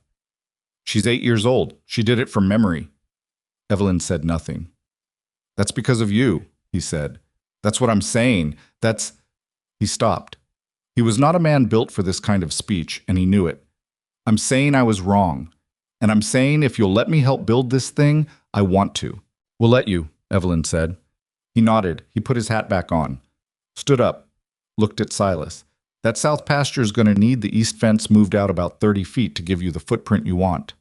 I know, Silas said. I'll send men Monday. He left. Silas looked at Evelyn across the table. That's the hardest thing that man has done in 20 years, Silas said. I know. She looked at the door. He did it anyway. The summer moved fast after that, the way summers do when they're full. The territorial government letter came back in July. Interested, they said, in the proposal, asking for more detail, asking whether the model could be documented for potential replication elsewhere.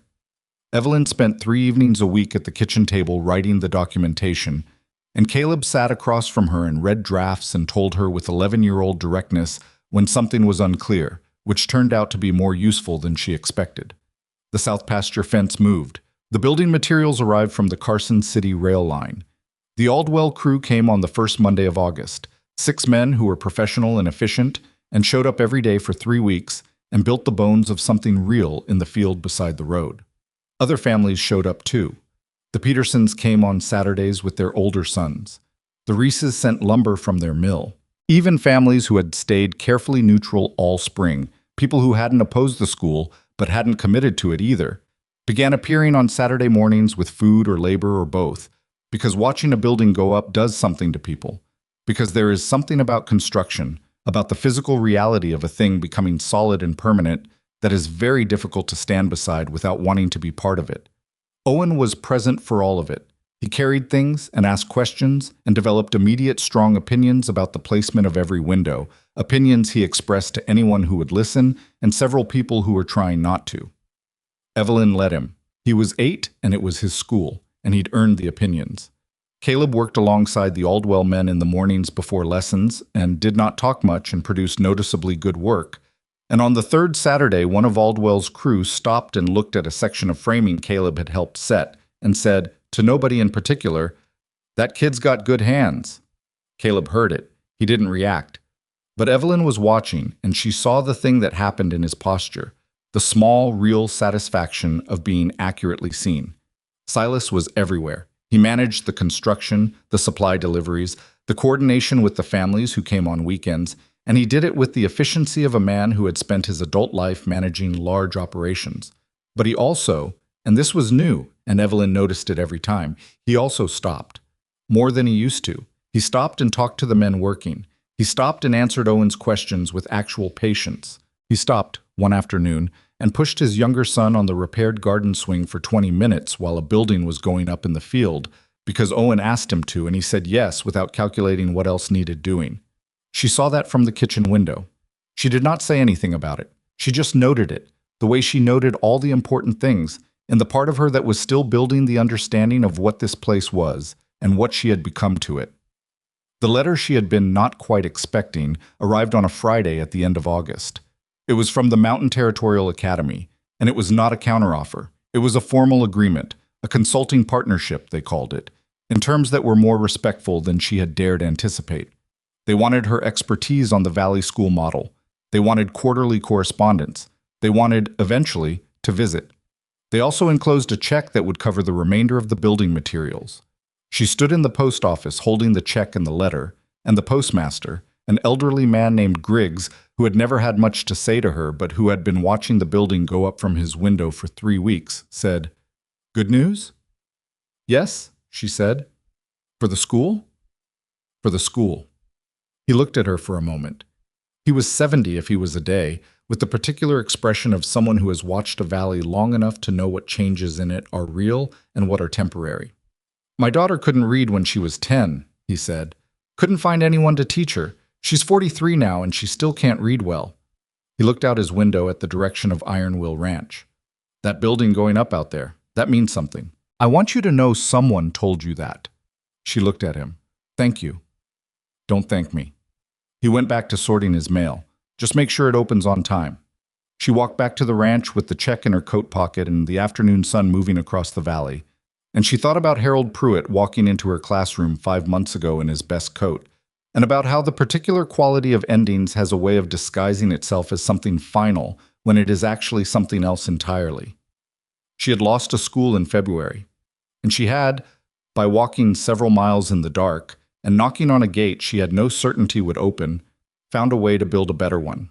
Not better because it was larger, better because it was rooted, better because the land under it had been offered, and the lumber had been donated, and the labor had come from the hands of families who had fought each other for years and shown up on Saturday mornings anyway, and because the man who had most opposed it had sent his best crew and was going to have to look his granddaughter in the face for the rest of his life, knowing he helped build the place where she learned to draw maps. She came through the gate. Silas was in the yard talking to one of the crewmen, and he looked up when she came in, the way he looked up now. First at her face, reading it, before anything else. She held up the check. He said something to the crewman who went back to work, and he crossed the yard toward her. He looked at the check. Looked at her. "The academy?" he said. "Consulting partnership," she said. "And they're covering the rest of the materials." He was quiet for a moment. He looked at the building in the south pasture, the framed walls, the roof taking shape, the thing that was becoming visible as a real structure, the thing that was going to still be standing long after all of them were different versions of themselves. "Well," he said. "Well," she said. He looked at her. That straight look with nothing managing it. "We should tell the boys," he said. "We should." They walked toward the house together, and the evening was settling into the valley with the particular softness of late summer. And inside the house, Owen was almost certainly telling someone an opinion they hadn't requested. And Caleb was almost certainly reading something that challenged him. And the kitchen would smell like whatever had been left on the stove. And there would be something that needed fixing or deciding or discussing. And none of it would be simple, and none of it would be perfect. It would be, in every way that mattered, exactly what she had stayed for. The building was finished on the 14th of September, which was a Monday, and Evelyn knew it was finished because Owen came running into the kitchen at 6 in the morning, making the specific quality of noise that meant something had happened that he could not contain inside his body for one more second. "The roof," he said, breathless, still in his nightclothes, bare feet on the kitchen floor. "They put the last piece on last night. It's done. The whole thing. You can see it from the north fence." She looked at him. His face was doing everything at once, excitement and pride and something more complicated underneath. The feeling of having watched something be built from the ground up and understanding, at 8 years old, that you were part of why it existed. That was a specific feeling, and it was one she recognized, and she was glad he was old enough to have it. "Go put shoes on," she said. "Can we go look at it?" "Yes." "Put shoes on first." He was gone before she finished the sentence. She stood at the stove and let herself feel it for a moment.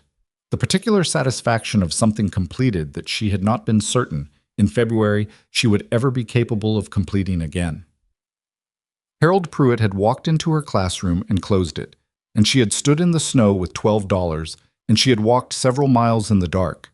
And now there was a building in the south pasture with solid walls and a real roof and 27 desks inside it, and the territorial government had formally recognized it as a public educational institution 3 weeks prior, which meant it could not be closed by any town council or Jonas Aldwell or anyone else without a legal process that would take years and considerable effort. She had thought about that letter from the territory more than she'd admitted to anyone. She had carried it to the classroom and read it twice, and then set it in the desk drawer where she kept the things she wanted to know were there without needing to look at them constantly. The permanence of it. The fact that what she had built was now, legally and officially, bigger than her. It would exist whether she was in it or not. She could leave tomorrow. She had no intention of leaving tomorrow, but she could. And the school would still open in 2 weeks, and children would still arrive and someone would teach them, because the institution existed independent of any single person's decision to stay or go. That was what she had wanted. That was what she had always wanted, underneath the specific wanting of this classroom and these children and this valley. She had wanted to build something that lasted, something that didn't require her constant presence to remain real. Owen came back with shoes and Caleb behind him. Caleb dressed properly, because Caleb was always dressed properly, his face carrying the composed but interested expression that meant he had been awake for a while and had already done his own assessment of the situation and was prepared to have opinions confirmed. They walked out to the south pasture in the September morning, all 3 of them, before breakfast, before the ranch was fully awake.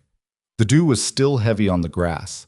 The light was the early kind, slanted and cool, the kind that made things look both more real and more significant than they did in full daylight.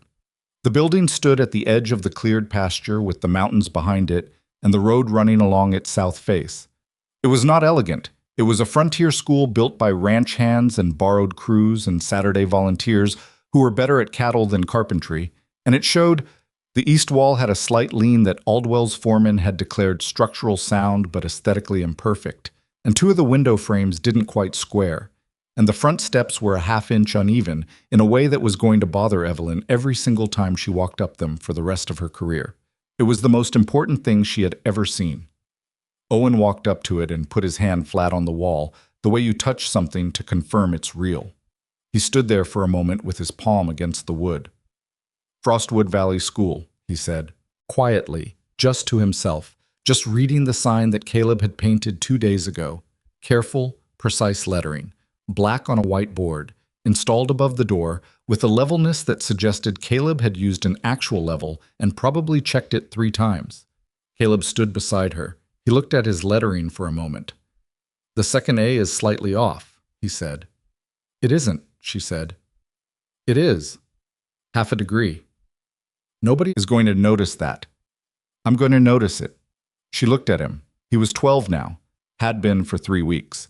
And the 12ness of him was beginning to show in the way the 11ness hadn't quite, in the slight additional height, and the way his voice occasionally did something unexpected in the middle of sentences, and the way he was managing this by speaking more precisely and quietly than ever, as though careful articulation could compensate for a voice that was in the process of becoming a different instrument.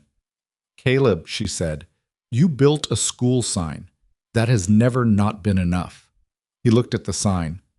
"I know," he said. He stopped. "I wanted it to be right." "It is right." She looked at the building. "All of it is." He was quiet for a moment, then, in the way he said the things that cost him something. "I'm glad you stayed. I want to say that when there's not something happening that made me say it, just on a regular morning." He looked at the school, not at her.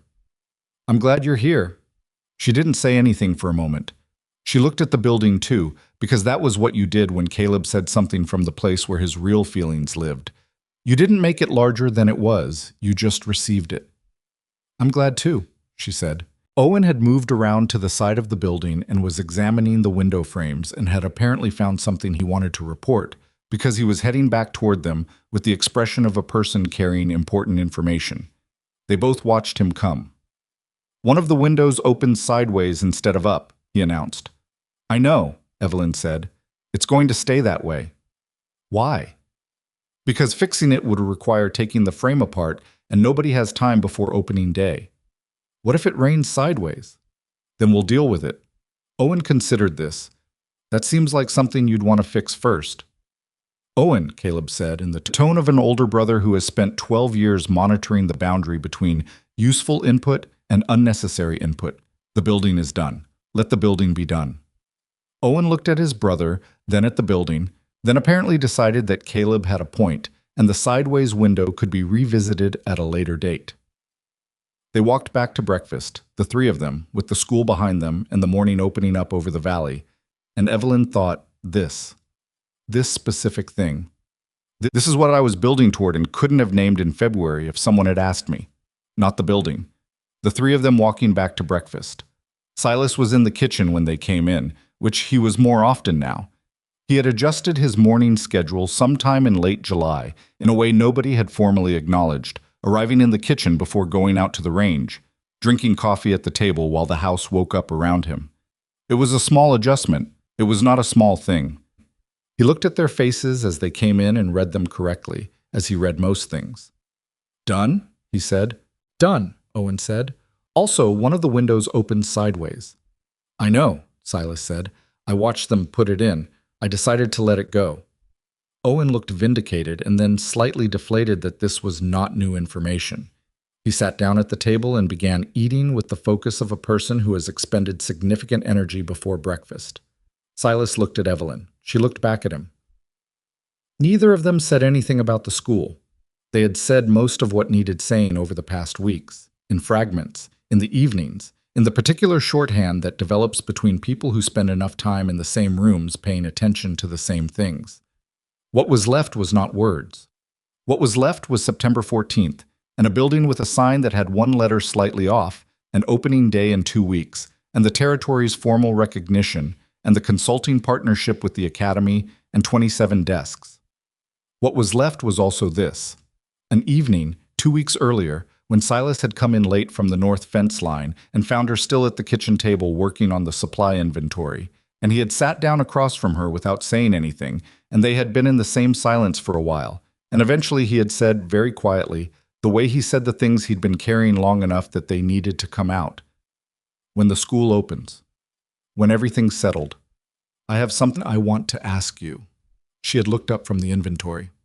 Not yet, he said.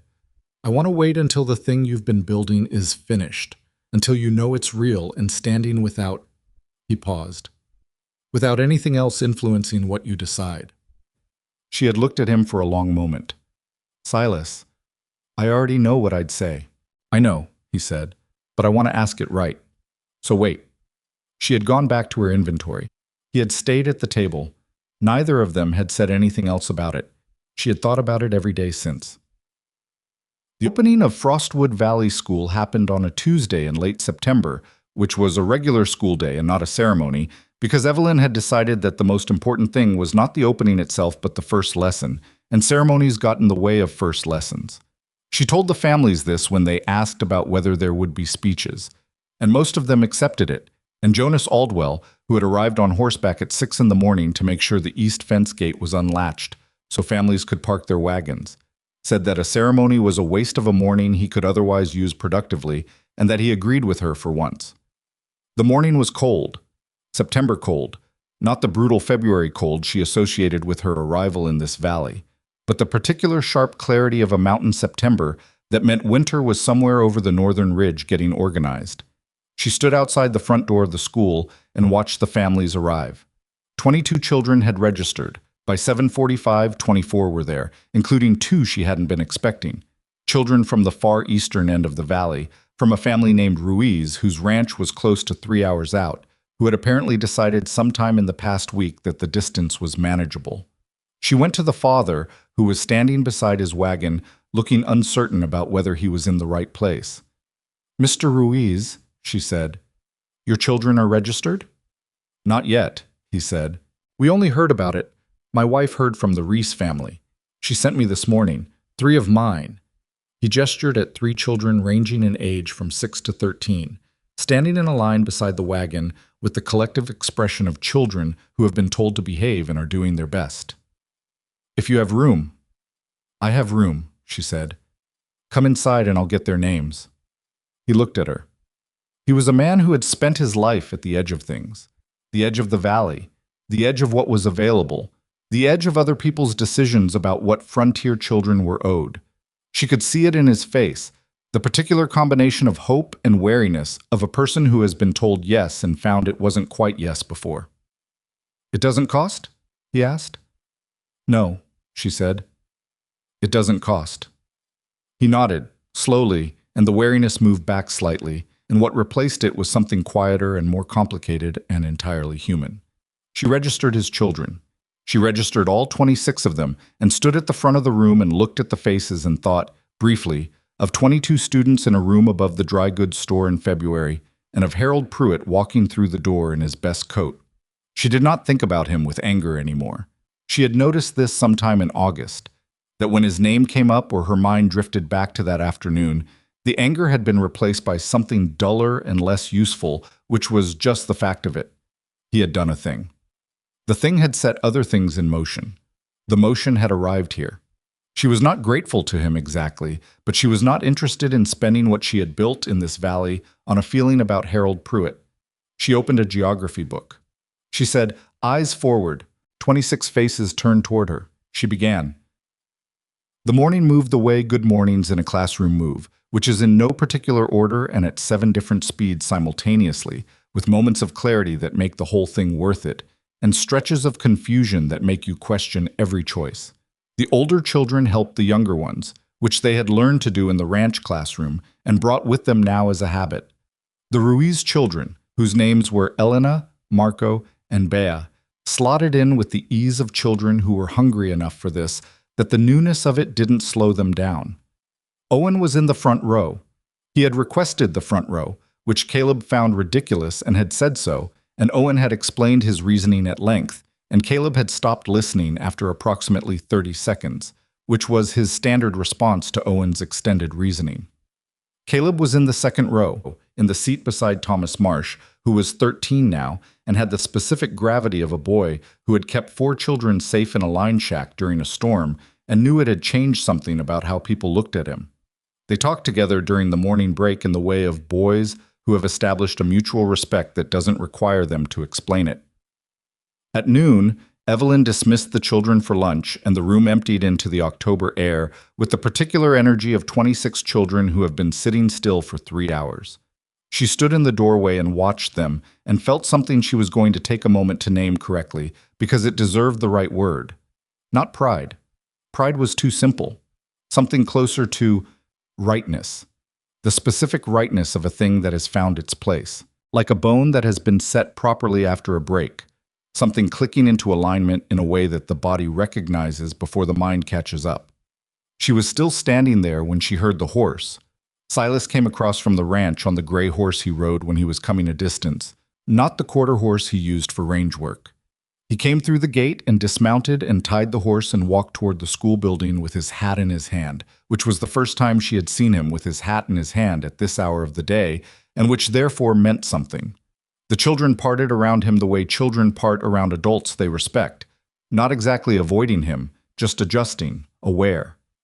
Owen spotted him from across the yard and started to call out, and then seemed to make a decision and closed his mouth, which was, again, one of approximately 5 times Owen Whitmore had chosen silence, and it was notable every time. Silas came to where she was standing. He looked at the school, at the children in the yard, at the sign above the door, the one with the letter that was a half-degree off that nobody but Caleb would ever notice. Then he looked at her. "How was the morning?" he said. "Good," she said. "Complicated in the normal ways, 26 students. I heard 2 from the Ruiz family came. 3, actually." He nodded. He was turning his hat in his hands, which was a gesture she had never seen from him before, and which told her the thing she already knew was coming. "Evelyn," he said. She waited. "I said I wanted to wait until the school was standing," he said. "It's standing." "It is." He looked at her. Straight, no management, no containment, just the face of a man who had carried something a long time and was ready to put it down in the right place. "I'm not going to make a speech about this," he said. "You know I can't." "I know, and I'm not asking you to be anything you're not. I know you know that, but I want to say it again." He looked briefly at the hat in his hands. "You walked into my house in a blizzard, and you were angry and exhausted, and you had nowhere to go. And instead of taking what you needed and leaving when you could, you—" He stopped, started again differently. "What you've done here. For this valley. For my sons. For—" He stopped again. His jaw was doing that thing. "For me," he said, finally, quietly. "I don't have a better way to say all of it. I just know that the house I live in is not the same house I was living in a year ago, and that's because of you, and I don't want to— I am not going to spend the rest of my life in that other house if this one is an option." She looked at him. "Marry me," he said. Not with flourish, not with performance. Just the words, direct, the way he said everything that mattered to him. "Not because the boys need you, not because the valley needs you, because I—" He pressed his mouth together briefly. "Because I want the rest of whatever this is to be with you in it." The yard was full of children. Owen was definitely watching from somewhere she wasn't looking. The September light was doing what it had been doing all morning, coming in at that angle that made everything look significant. She looked at Silas Whitmore, at his face, which was open in the way it only was in moments like these, with nothing between her and what he actually was. And she thought about what she had told herself in February, about surviving the winter, about the distinction between survival and everything else. She had survived the winter approximately 4 months ago. Everything since then had been something else. "Yes," she said. He let out a breath. It was a small thing, barely visible, but she saw it. The specific release of a person who had been holding something and could finally stop. "All right," he said. His voice was rough at the edges. "All right," she said. He put his hat back on, looked at the school. "The sideways window. I know about the sideways window. I can have Cole fix that this weekend." "That would be good." He looked at her. Something in his face that was not quite a smile, but was everything a smile comes from. Then he turned and walked back toward his horse, and she heard, from somewhere across the yard, the sound of Owen saying something at significant volume to someone who she was willing to bet was Caleb, and she didn't turn around to look, because she was fairly certain her face was not going to be useful to her for the next few minutes, and she needed a moment. She stood in the doorway of the school she had built, and felt the September air on her face, and heard the children in the yard, and thought about all the places this could have gone that it didn't. She could have taken the door in town that was offered, the floor of the church, the charity of strangers, the managed diminishment of being someone who had lost her position and was waiting for rescue. She could have stayed in Frostwood Crossing and let the winter solve the problem for her, one way or another. She could have walked into Ironwheel Ranch and done what Caleb had suspected in the beginning, used the arrangement for what she needed and left when the roads cleared, taking nothing with her that she hadn't brought. She could have taken the Carson City position. She had sat with that choice long enough to know it was a real one, that it wasn't simply ambition she was overcoming.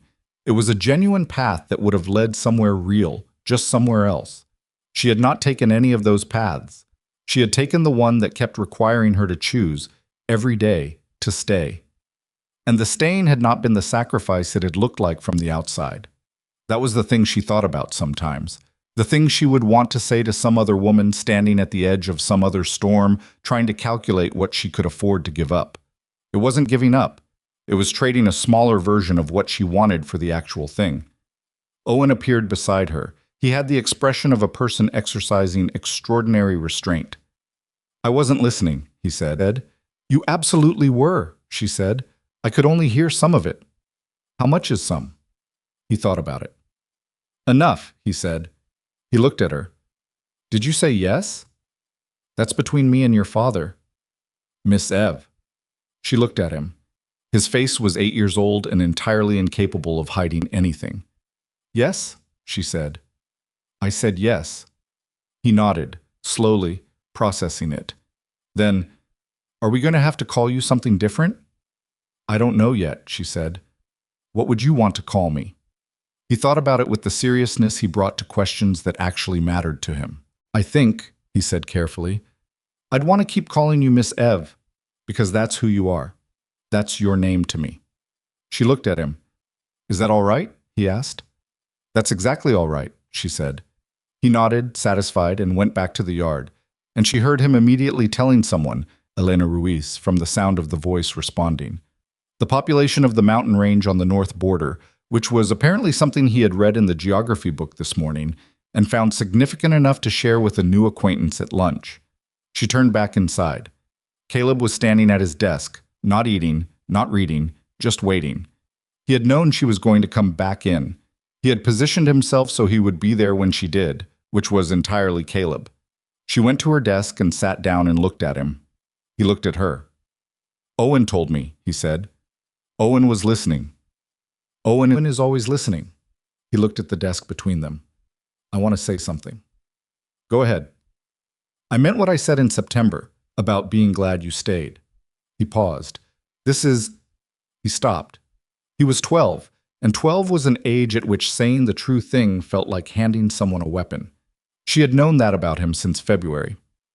This is more than glad, he said. What I feel about this.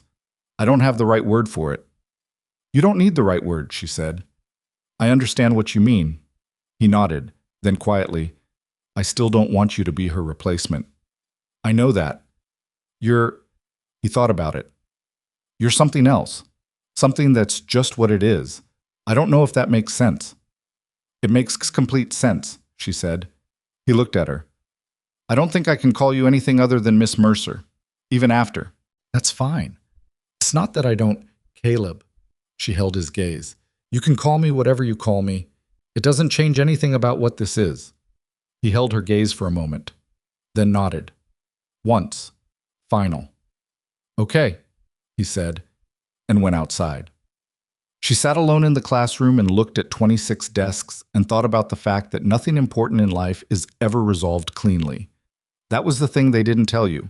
Every story about arrival, about finding the place or the people where you belonged, left out the part where belonging didn't mean the end of difficulty. It meant the difficulty happened somewhere that was yours, to people who were yours, in a life that was actually your own. She was going to argue with Silas about ranch decisions he hadn't consulted her on. She was going to spend Tuesday nights writing territorial reports that she resented spending Tuesday nights on. Owen was going to be 10 and then 15 and then unrecognizable in the particular way that children become unrecognizable as they become themselves.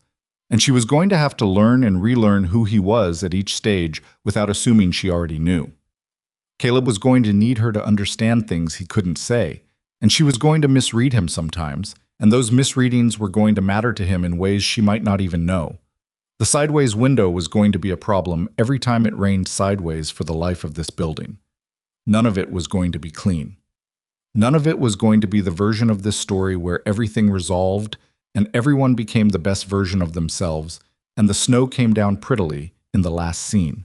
She was deeply, entirely fine with that. The children came back in from lunch. She stood up. 26 faces settled. The afternoon light came through the windows, even the sideways one, and lay across the desks and the students and the floor of the building that had been a pasture 6 weeks ago. She opened a reader.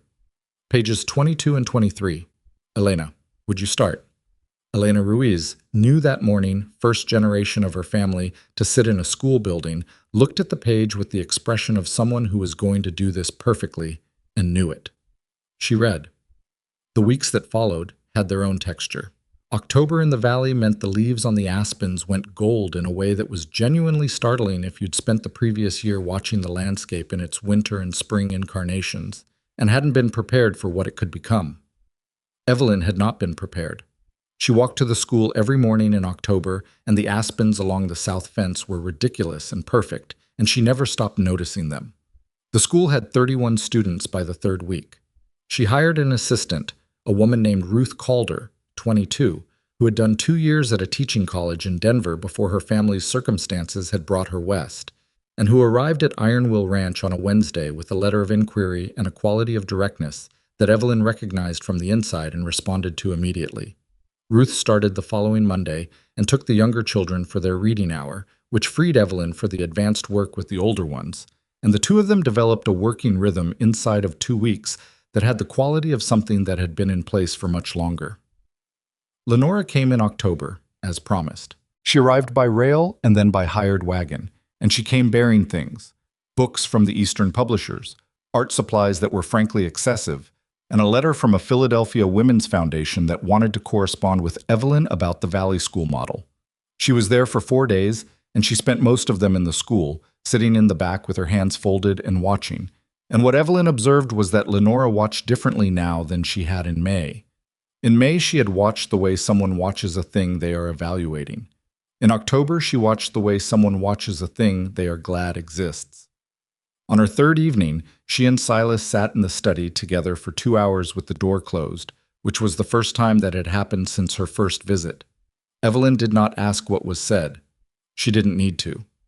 Lenora left on a Friday morning with Owen hanging off her arm, telling her about the aspens, and Caleb standing at a correct distance and nodding when she said goodbye to him and Silas at the gate, looking like a man who had settled something complicated enough that settling it had cost him something real, but was worth it. "She's coming for Christmas," Owen announced as the wagon left the gate. "She said she'd try," Caleb said. "She's coming," Owen said. "She told me specifically." "She told you she would try." "She was being polite about the trying. She's coming." Evelyn looked at Silas. Silas looked at her. Something passed between them that was entirely wordless and entirely sufficient. She turned back to the house. "Let's go in. It's cold."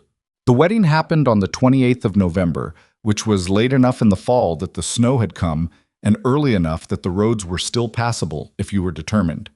Evelyn had wanted it small, and it was the immediate family, Ruth, the Aldwells, because Jonas had come to occupy a complicated place in the social fabric of what the school had built, and a handful of the Valley families who had been part of building the school and who came not as guests exactly, but as the community it had created.